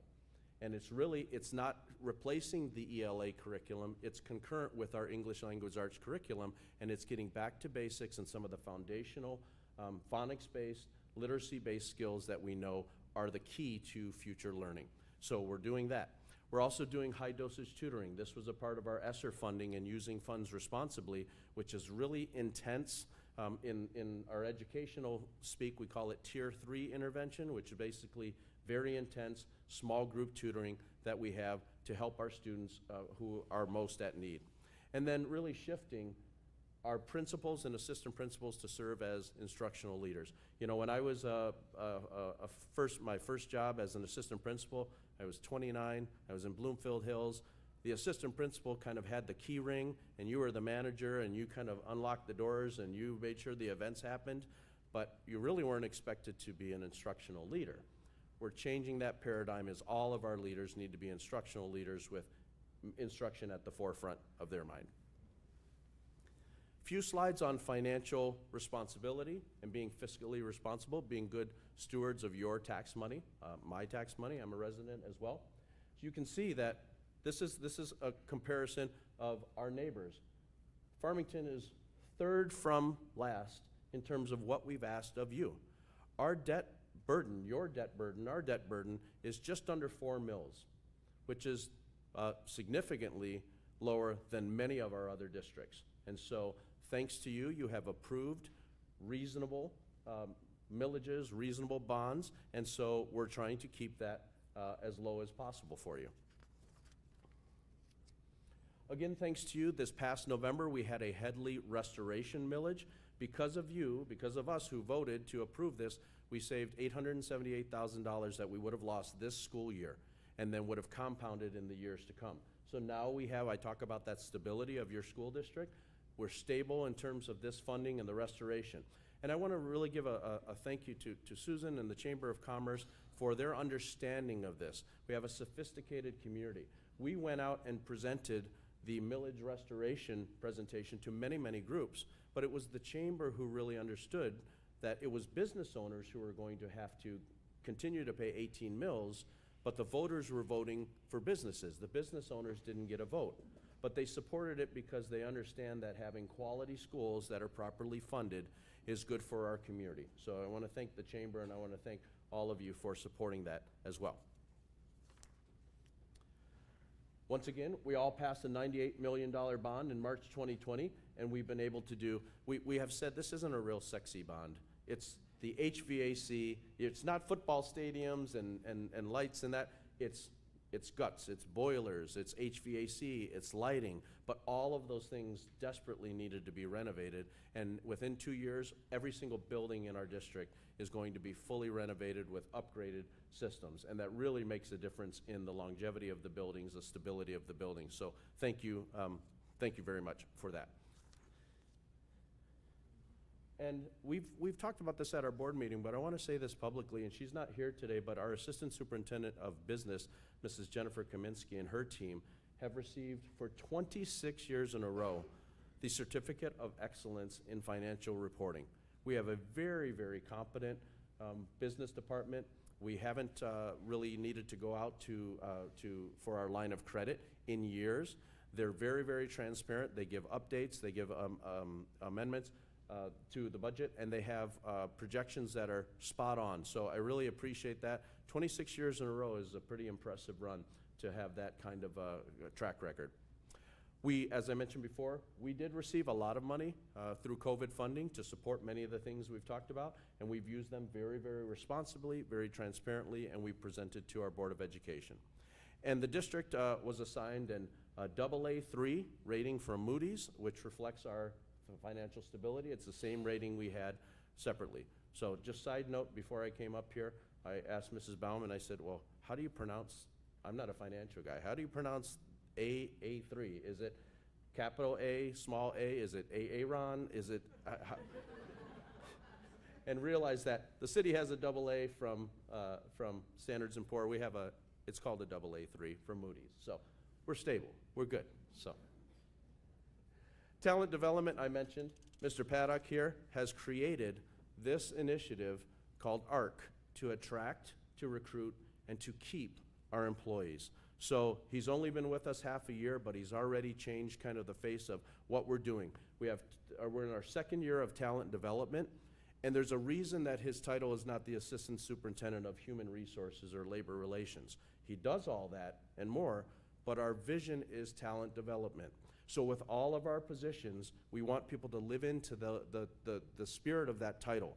In the same way that Dr. Coffin is our Assistant Superintendent of Strategic Initiatives and Innovation, that's what we want her and her team to do. Mr. Paddock is leading the way on keeping talented people and educators here in Farmington Public Schools. And I'm almost done. Facilities and transportation. Once again, thank you for passing the bond. We have new digital signage. Our bus fleet has been updated, and we're right-sizing our district with kind of relocation of some of our programs that are outgrowing their program. But we really don't have much space to grow. Farmington Hills is pretty tight, and we don't really have the need to develop any more schools, nor do we have the need to close any schools at this point. So we're completely right-sized, and we're on the path. One bullet I forgot to add in here, but I certainly want to emphasize, is our safety infrastructure. So as part of the bond work, as part of the improvements, we're significantly improving safety infrastructure at our schools, including surveillance cameras that have automatic police connectivity with our school resource officers, improving our communication systems, our door lock systems, our cameras at the front entrance. We just had a training last week on Stop the Bleed, tourniquet training, and this past fall we trained in one fell swoop, one day, over 1,200 employees in August before the kids came back on ALICE training, which is also known as Run, Hide, Fight. And so we want to thank our law enforcement partners who are here. I see Chief King, I see the rest of you who are here. Yep, absolutely, thank you, Bob. We appreciate that partnership. And then finally, focusing on our school community. We have created what we call a Community Support Services Department right at the Maxfield Educational Center, right on 10 Mile. So this is for our families, a one-stop shop to enroll your children, to get any support you need, whether it be from homeless support, from English second language learners, from special education support. We want to make it as user-friendly for our families to come right to that 10 Mile location. It's currently under renovation. It's the same building where our Board of Education meetings are. Second bullet just talks about focusing on the school community. We are very, very proud to say we are a destination district. We continue to have people who want to come to Farmington Public Schools for a variety of reasons. This year we saw an 18% increase in our outside schools of choice families, so we're up to about 250 students who want to come to our school district. That not only brings revenue, but brings great kids, great families to our school district. We have what's called limited schools of choice, so you're not automatically accepted. We do reserve the right to review discipline records and that, but we have students that come and that enhance our community. We also have our STEAM lottery. Our STEAM school, our K-8 school, is highly desirable. Many of the families from our private schools come back to public schools because they want to come to STEAM, they want to come to our district. Our early childhood center that we were at yesterday is a beautiful building and has a waiting list as well. And finally, both our Farmington online program as well as our Visions Unlimited program, our 18 to 26-year-old, are really well known around the area, and we have wait lists for those programs as well. We've also started centralized enrollment to try to help streamline the process for all of our families to make that efficient as well. And the last bullet, I want to state this is really, really important. There's a narrative of decreasing enrollment in Michigan schools and in Farmington and other places. And there's an assumption sometimes that decreased enrollment has to do with something's wrong with the schools, so people are leaving. That actually is not the case, and we've stabilized our enrollment. So the projection moving forward is a stable enrollment that we believe we have the right amount of schools, and we're keeping families here in Farmington Public Schools. So finally, the bottom line. Our students, our staff, we're soaring to new heights. It's not without some turbulence on the way up, but that's to be expected. The trains are running, we're soaring together, we're addressing the needs of all of our children, including our most needy children as well as those who need challenges at the highest level. We are deeply committed to diversity, equity, and inclusion, and the student voice opportunities we have, our students are telling us that that matters to them too. That's part of addressing the needs of all students, is committing to our DEI work. We're also creating caring and lifelong learners through the profile work, through the mission work, through the vision work. And then with Dr. Coffin and her team's help, we're innovating and trying to be a lighthouse district to meet the demands of an ever-changing world. So with that, I will say thank you, good morning, and I'll introduce Eric Woody from Comcast to come up for the next presentation.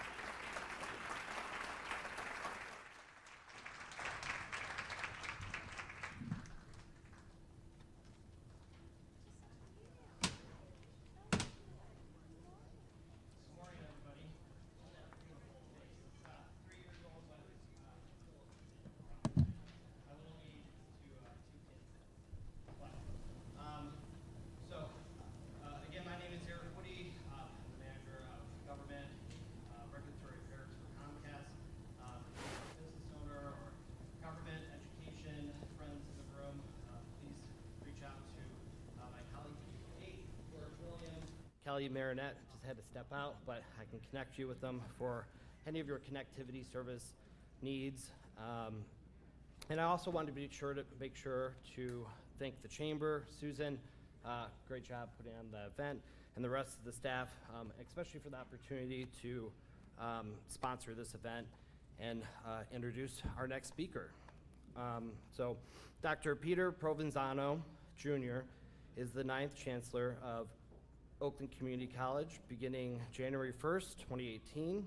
Since joining Oakland Community College, Chancellor Provenzano has led several major initiatives, including refreshing the strategic plan, expanding global partnerships, launching the college's first comprehensive brand campaign called Excellence Empowered, investing in campus infrastructure, and building relationships through a collaborative servant leadership style and mission-driven focus on student success and the community. So please join me in welcoming Peter M.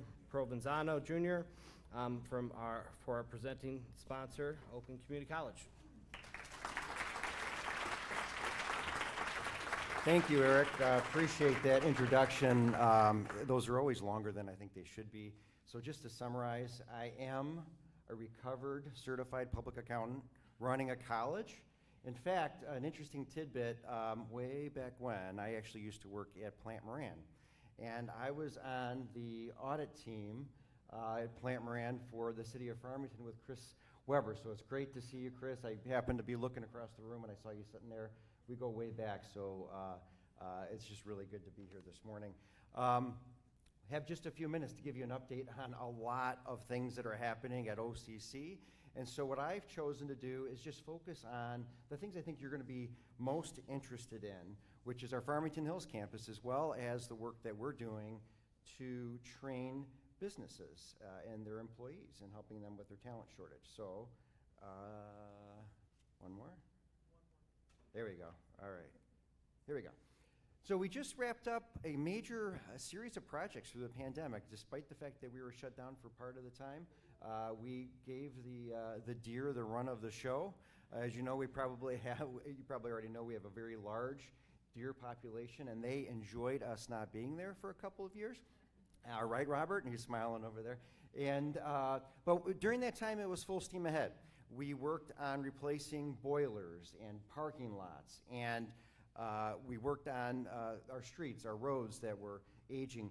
But I'm really excited because just this past summer, we actually finished a major project where we went through and we updated all of our signage. We replaced our wayfinding signs on the campuses, inside the campuses. The kiosks on campuses were updated. You may have noticed the new roadway sign that we have on Farmington Road entrance. And my favorite, which is the digital sign on Orchard Lake Road there. We're really excited about that. In fact, we're going to be doing that at all of our campuses because it works so well and the public has commented positively. But I'm super proud of the marquee sign, the monument sign, we'd like to call it, right on 696. Hopefully you've been able to see it. It's three-sided, so we can see it from our campus. You could see it from eastbound 696. You could see it from westbound 696. We lit it up, and I mentioned the deer population. I think the thing that warms my heart the most is that the deer actually approved the sign, and I don't know if you can see, but in the background there, we have a picture of a deer that's posing next to the sign because they wanted to demonstrate to all of you this morning that they like the sign too. You don't know how hard it was for that deer to just kind of, turn, stand still. Anyway, all of this is in preparation for a major announcement that we made this past fall. As part of our plan for the future, we announced that we are consolidating all of our health sciences to one newly renovated advanced center right here at our Orchard Lake or Farmington Hills campus. And so what do I mean by that? Right now, our health sciences are scattered between our Southfield campus as well as our Highland Lakes campus. We're going to consolidate it to one location and build a brand new state-of-the-art health sciences training center. This is something I'm really proud of. We have tremendous relationships with Corwell and Henry Ford, I know, is here, all of the hospital systems, and the one thing that we hear from those presidents time and time again is they need more help. They need more help with their staffing and creating that pipeline. And so by consolidating everything, we're going to be able to take our already excellent programs to the next level, but also increase our capacity to create that pipeline for all of those hospitals that are in desperate need. And I'm so proud of all of the programs that you see here, including in Auburn Hills. We do a lot of training for our public service area. And one of the things you hear me say all the time, and I love to brag about OCC, is if you call 911, chances are the dispatcher, the firefighter, the police officer, the paramedic, the nurse, any of the techs here that are listed on this slide at the hospital either answered the phone or they're going to help you with your emergency, because we do train the majority of Oakland County first responders, and we're really proud of that. We're also really proud of our close partnership with Farmington Schools under the leadership of Superintendent Delgado. And he's right, we had a great conversation about a year ago talking about that seamless transition from high school to OCC, where students should almost have to opt out of college. Instead of trying to convince them to go to college, they should have to opt out of OCC. So I'm really excited about our conversation and future plans that we have in mind. But we continue to have a great relationship with Farmington Schools. In fact, Farmington Hills, or students choose OCC more than any other college in the county. Isn't that amazing? So there are more students that graduate from the Farmington school systems that choose OCC than any other college. Actually, when you look at county-wide, there's only one other college that we compete with for the number one spot, and we kind of go back and forth every year for the number one destination. Anybody have any idea of what major university that could be? It's a major university in Michigan. No, Michigan State. I think I heard it out there. Michigan State. So Michigan State and OCC are the two top choices for students in Oakland County. And they choose OCC because their people make the difference. As you already know, you've heard from Mayor Bowman, who is now part of our team. We're so proud of that. But Jonna Bulk, I saw her, there she is over there, who's on the Farmington City Council. She is one of our librarians at the Auburn Hills campus, and so proud of her and the work that she's doing in Farmington. But I'm not done just there. We've also mentioned earlier in the program, our dean, Robert Spann, is one of our student service deans here at OCC, and he's also on the board of this organization. But Shirley Bryant, who is one of our trustees, many of you may have known her for a long time. She's been one of our board of trustees, excellent person. She lives right here in Farmington Hills. And then, of course, everybody knows Eunice Jeffries, right? What I learned when I was networking around the room is I just simply said, I'm with Eunice, and everybody knew who I was. So Eunice also, she's our Director of Government Community Relations at OCC, but very involved right here in the city and the community. So I'm really proud of how deep our roots are here in OCC. Speaking of community, I want to invite everyone to our Smith Community Theater on March 16th, 17th, 23rd, and 24th, right here at the Orchard Ridge campus, to see The Play That Goes Wrong. That's right. That's what the title of the play is. And it is about a murder mystery when everything on the stage just goes hysterically wrong. And so the entire cast, all of the props are designed by our students. So it sounds like a lot of fun. I hope to see all of you there at our campus and at that theater. I know we have a lot of businesses or representatives from different businesses in the room. And one of the things that you may not know is that OCC is your workforce training solution. We continue to be one of the largest workforce development providers in the state of Michigan. In fact, we are the top recipient of Michigan New Jobs Training Program funds. This is free training for businesses to utilize when they're adding new employees, and it's really it's a capture of state income taxes. And so we provide this training. It's free of charge. If you're interested, please see our website. But we also have a very popular pre-apprenticeship program at our Auburn Hills campus. That is also free, as well as our PLC and robotics technician program. And I always like to get the word out about that. The reality is that we have just a ton of training available for businesses to take advantage of, to train your workforce. If we don't have something already designed for you, we can customize it. And so please, if you're interested, reach out to us. You can contact us at that link on our webpage, and we have a whole team of people that are waiting there to help you so that you can succeed in your respective businesses. And none of this would be possible without the support of our amazing Board of Trustees. Today we have our board chair, Pamela Jackson, joining us. Pam, thanks for being here. And I mentioned Shirley Bryant, who is our treasurer, also a longtime resident of Farmington Hills. She wasn't able to make it this morning, but just an absolute wonderful person. Appreciate her support. And I appreciate all of your support, your continued support of OCC. I appreciate the opportunity to speak to you today. And don't forget, this summer, come check us out at the Farmington Farmers Market. Looking forward to it. Make it a great day.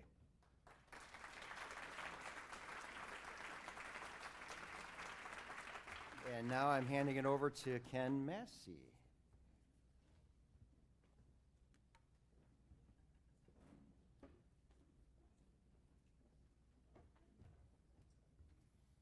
Good morning, everybody.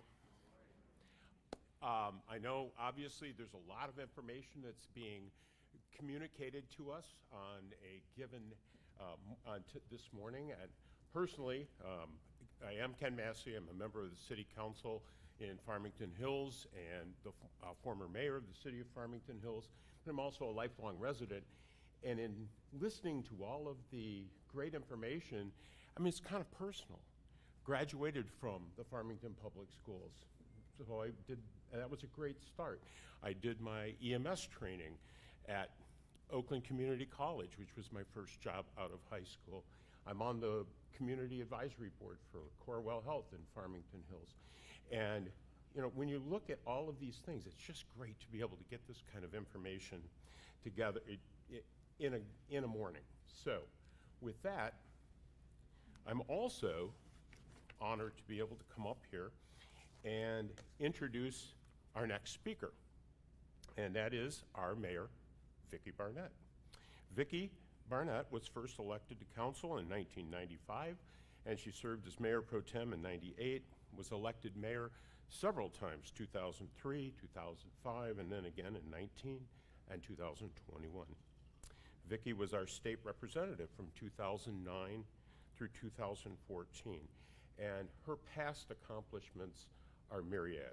And I have to say, she has served on some visionary councils, which the city of Farmington Hills residents have been blessed to, that created our after-school programs that are award-winning. The expanding our park system. We now have a nature preserve, adding world-class soccer programs. 18-hole golf course, splash pads, cultural arts program, and the forming of our Emergency Preparedness Commission. the latter of which teaches our residents how to be resilient when you have, oh, I don't know, little ice or snow events. It's so along with that, we received a Homeland Security grant to install a lower power emergency radio station. We've hosted innovative environmental workshops, championed environmentally sustainable natural landscaping, and added that to our gold LEED certified city hall when we redeveloped it and opened that in 2010. So, with all of that, a resident of Farmington Hills since 1981, Vicki and her husband, Mark Steckloff, have 2 grown children. She received a master's degree in business administration from U of M Dearborn. She was the president of the Michigan Municipal League, board member for the National League of Cities, vice chair of the National Task Force on Interoperability for Homeland Security, and is involved in many, many other community organizations. So at this point, it is my privilege and my honor to introduce our mayor and my friend, Vicki Barnett.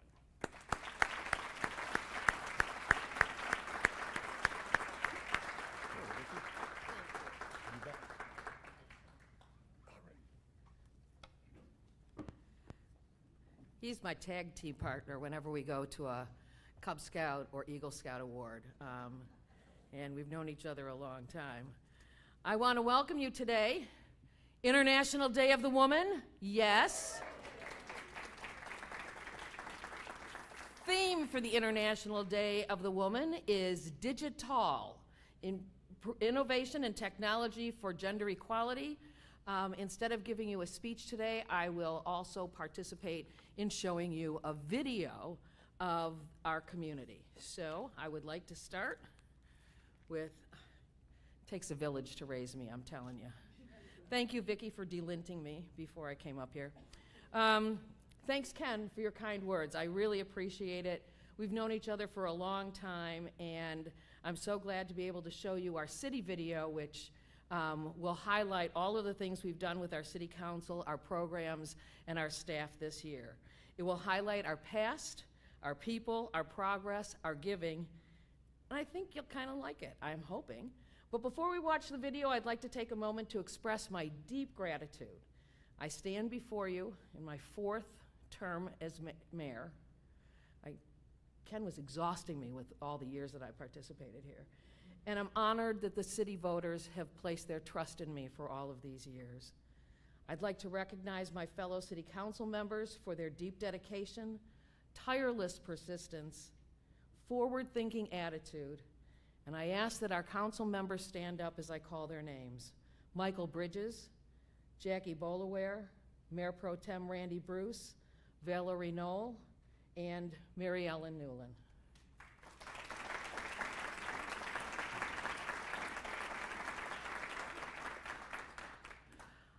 Our council prides itself on building consensus before we move forward, and it has served us and the public very well. We recognize that no one of us has all the best answers and ideas, and we willingly share our points of view with each other without fear, without favor, to come up with the best answer to drive this city forward in its best way for all of our residents and business owners and community partners. Those of us on council would in turn like to recognize and applaud the work of the steadfast and committed city administrators that work for us. City Manager Gary Mekchin. There you are. And Assistant City Manager Joe Valentine.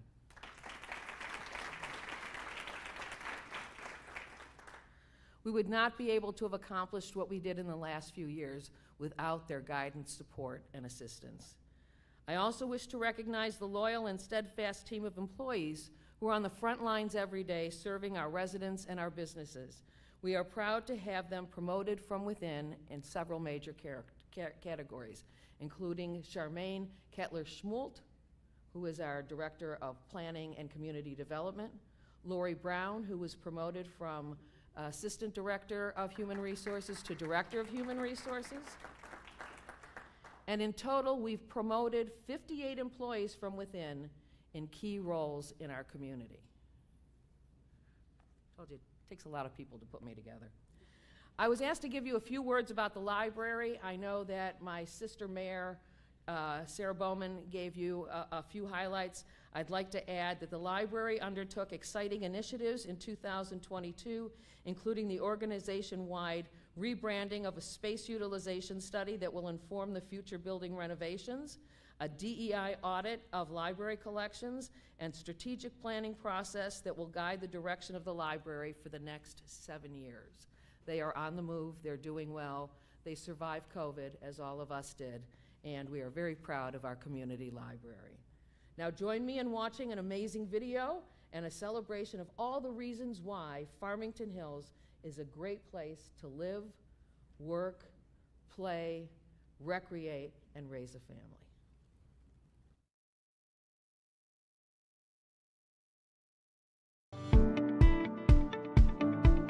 City leaders and staff of Farmington Hills strive daily to exceed community members' expectations. Our compassionate first responders, efficient road construction and maintenance services, exceptional recreational activities, and more help create the high quality of life our more than 83,000 residents have come to expect. The city's workforce remains strong with nearly 500 staff. Our team is comprised of non-union and union, represented by AFSCME, Teamsters Local 214, Police Officers Labor Council, Police Officers Association of Michigan, and International Association of Firefighters. We've added 2 new strategic leadership positions, including a new Director of Communications and Community Engagement, Vicki Nguyen, to strengthen the flow of communication between residents and city government. A new Diversity, Equity, and Inclusion Director, LaToya Harvey, will help the city create a more resilient, competitive, and relevant workforce. Our dedicated employees work collectively to deliver vital services effectively and efficiently to residents.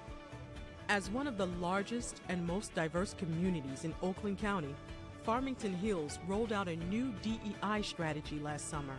Since that time, staff has participated in workshops and focus groups, and a new staff-led DEI committee was formed to better ensure all employees feel respected and valued. When it comes to public safety, the city's fire department recently purchased a new ladder truck which can reach 109 feet when fully extended, pumping capability of 2,000 gallons per minute, and a camera mounted on the aerial tip. Last year, the department responded to more than 11,900 incidents, an increase of 6% over last year, and a 30% increase in run volume as compared to 2016. There were also 0 fire-related deaths, 0 fire-related firefighter injuries, and 0 interventions from the Youth Fire Setters program. These amazing stats could certainly be attributed to the nearly 26,000 hours of training and more than 100 educational events that benefited nearly 6,000 children and their families in Farmington Hills under Chief John Unruh's leadership. The Farmington Hills Fire Department is rated one of the best in Michigan, and its ISO rating placed the department in the top 2% of fire departments nationwide, with an insurance ranking that reflects exceptional service. The police department is constantly striving to find the best way to serve citizens and enhance transparencies in policing. That's why the department restructured and updated the Citizens Police Advisory Committee, comprised of community stakeholders. From this committee, Police Chief Jeff King can gain perspectives and recommendations from those served by the department. To further demonstrate transparency in policing in Farmington Hills, the department also implemented the Citizens Police Academy.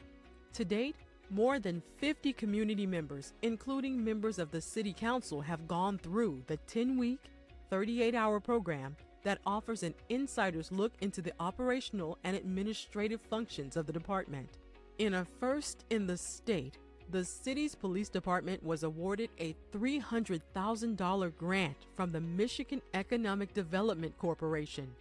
The grant will provide training to all sworn and dispatched personnel in the Behavioral Health Emergency Partnership Response Program to equip first responders with the tools to recognize and respond to a behavioral health emergency and help mitigate a mental health crisis. In another first since 2010, The police department has reached authorized sworn staffing levels of 111. Last year, Farmington Hills received more than $8.9 million from the American Rescue Plan Act, or ARPA funding, to enhance its overall public safety efforts. Technology is integral to creating a more efficient government. The city's progress has included the launch of a new online tool known as Citizen Problem Reporter. The resource allows residents to communicate non-emergency concerns like potholes, missed garbage, and more directly to staff via any device, and photos may also be uploaded.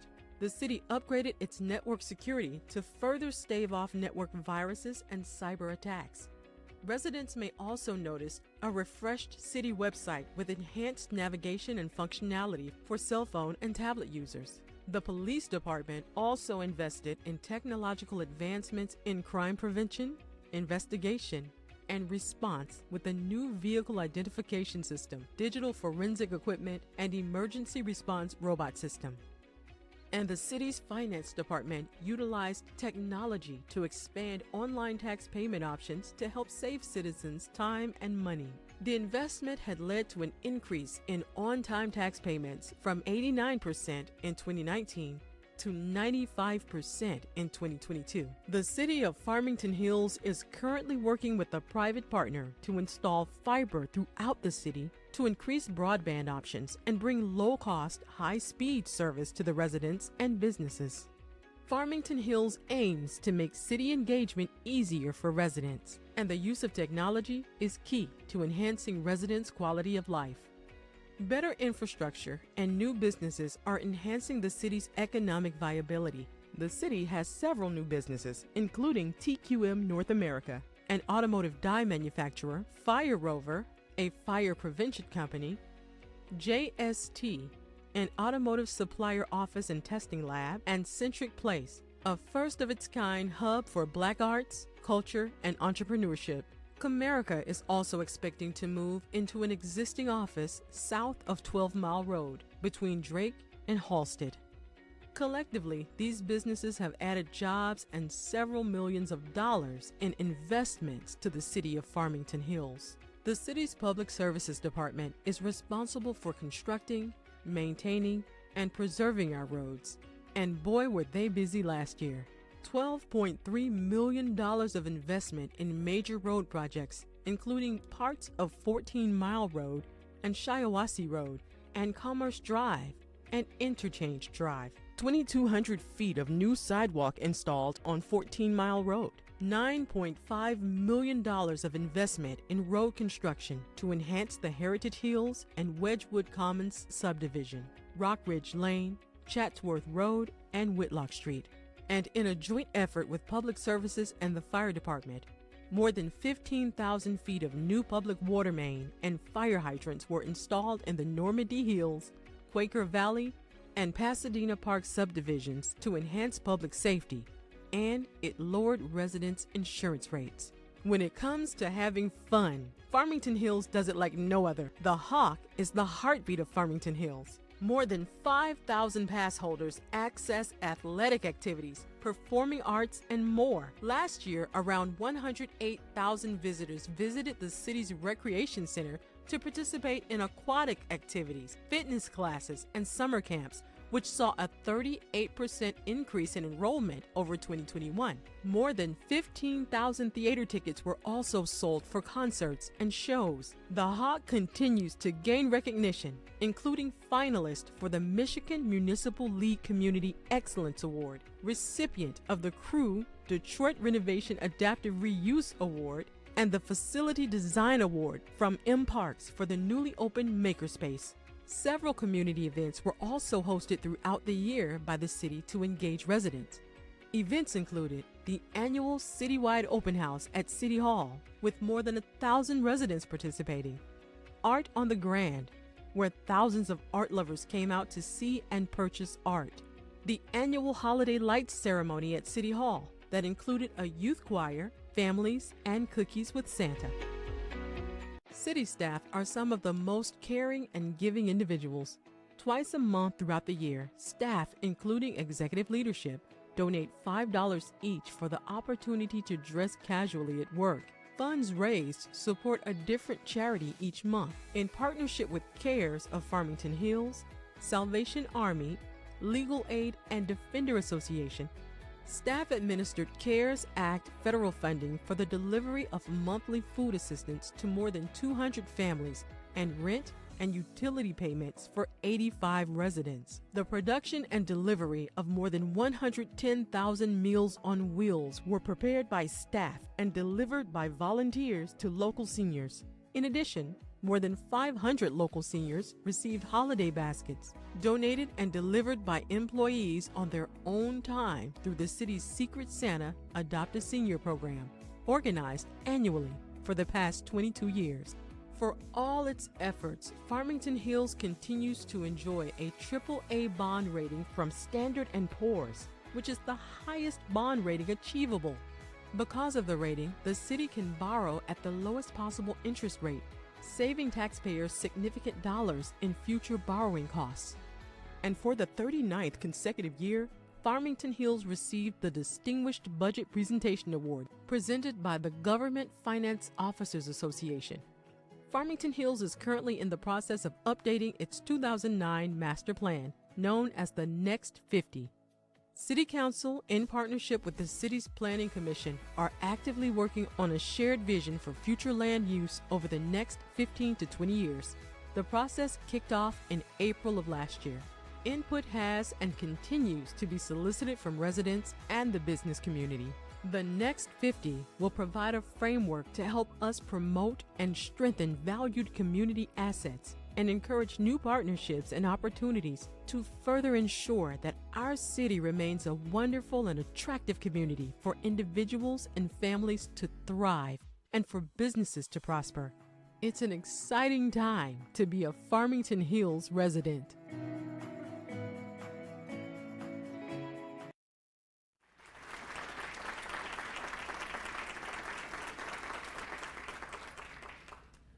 I love getting applause for work I didn't do.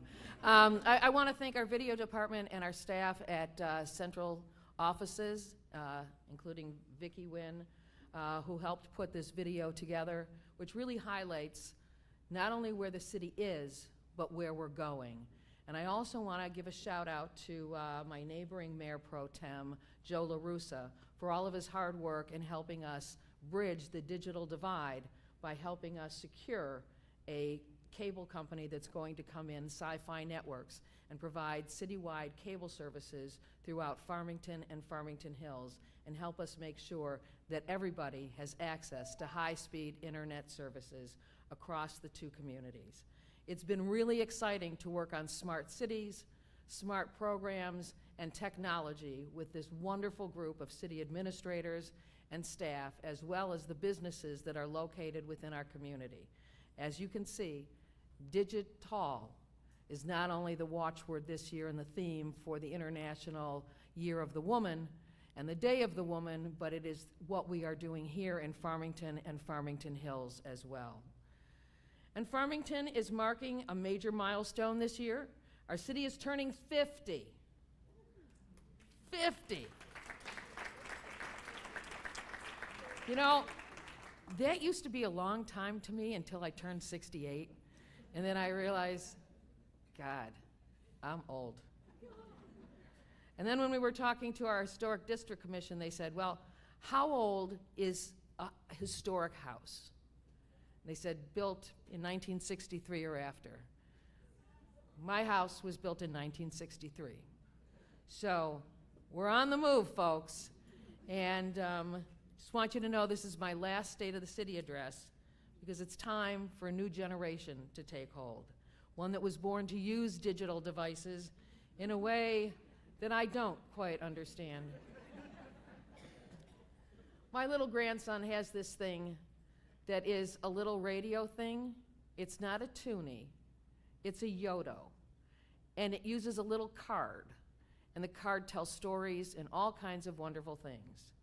And he has already advanced in the toonie at 18 months and has moved on to plumbing and electrical work.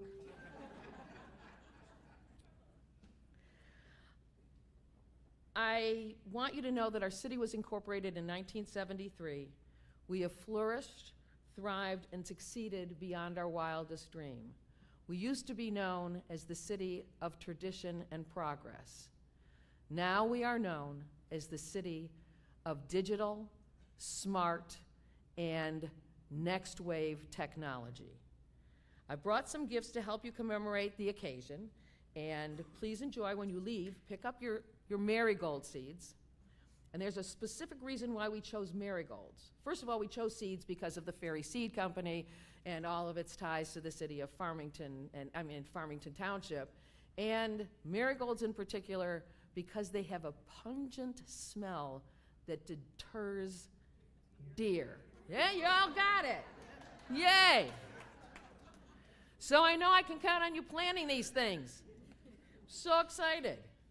We're asking community members to go out and plant seeds wherever the deer might bother you and in front of your house to beautify our wonderful community. I also want to be the first to invite you to the community party on July 6th at Founders Sports Park. We will celebrate our 50th birthday in style with food, dancing, it says here speeches, but we don't really want to go to speeches, fireworks, and a whole lot of fun for family activities. Mark your calendars, plan to join us, and we would love to see you there. There will be press releases coming up soon so that you can take part in our 50th anniversary celebrations. I feel so grateful to have played a part in the past, present, and future of our great city. It has been an honor to serve the people of Farmington Hills in many capacities over the years, and most recently as this, my 4th term as mayor. I've been here 28 years serving our community. I've been through 5 city managers, 1 we don't name. I've been through 5 Farmington Public School superintendents, 5 hospital name changes, Corwell, from Botsford and the Botsford Continuum to Beaumont Botsford, Beaumont Farmington Hills, Spectrum Beaumont Farmington Hills, and now to Corwell Farmington Hills. We built a gold LEED certified city hall. It's green, it's wonderful, and it relies on heat pumps to control the thermostats. We also had waterless urinals for a while, and that was an experiment that didn't go over well. We built Fire Station 5, a water tower, and I have been seeing here since we've had 3 canine officers, 2 goats, yes, remember 2015? We had pilot and co-pilot. And it's been a pleasure to be a part of this community for so long, and I look forward to continuing to work with you, but just not in elective capacity. Farmington Hills is a welcoming city where we take pride and celebrate our diversity. We come together to listen to each other, to explore, share our differences, and embrace them and our similarities. The past 50 years have been a great source of pride and much celebration. Together, I would like to toast, although I don't have anything up here, to the next 50 years. Let's see what we can accomplish together as we move forward in this digital revolution. Thank you all for coming today.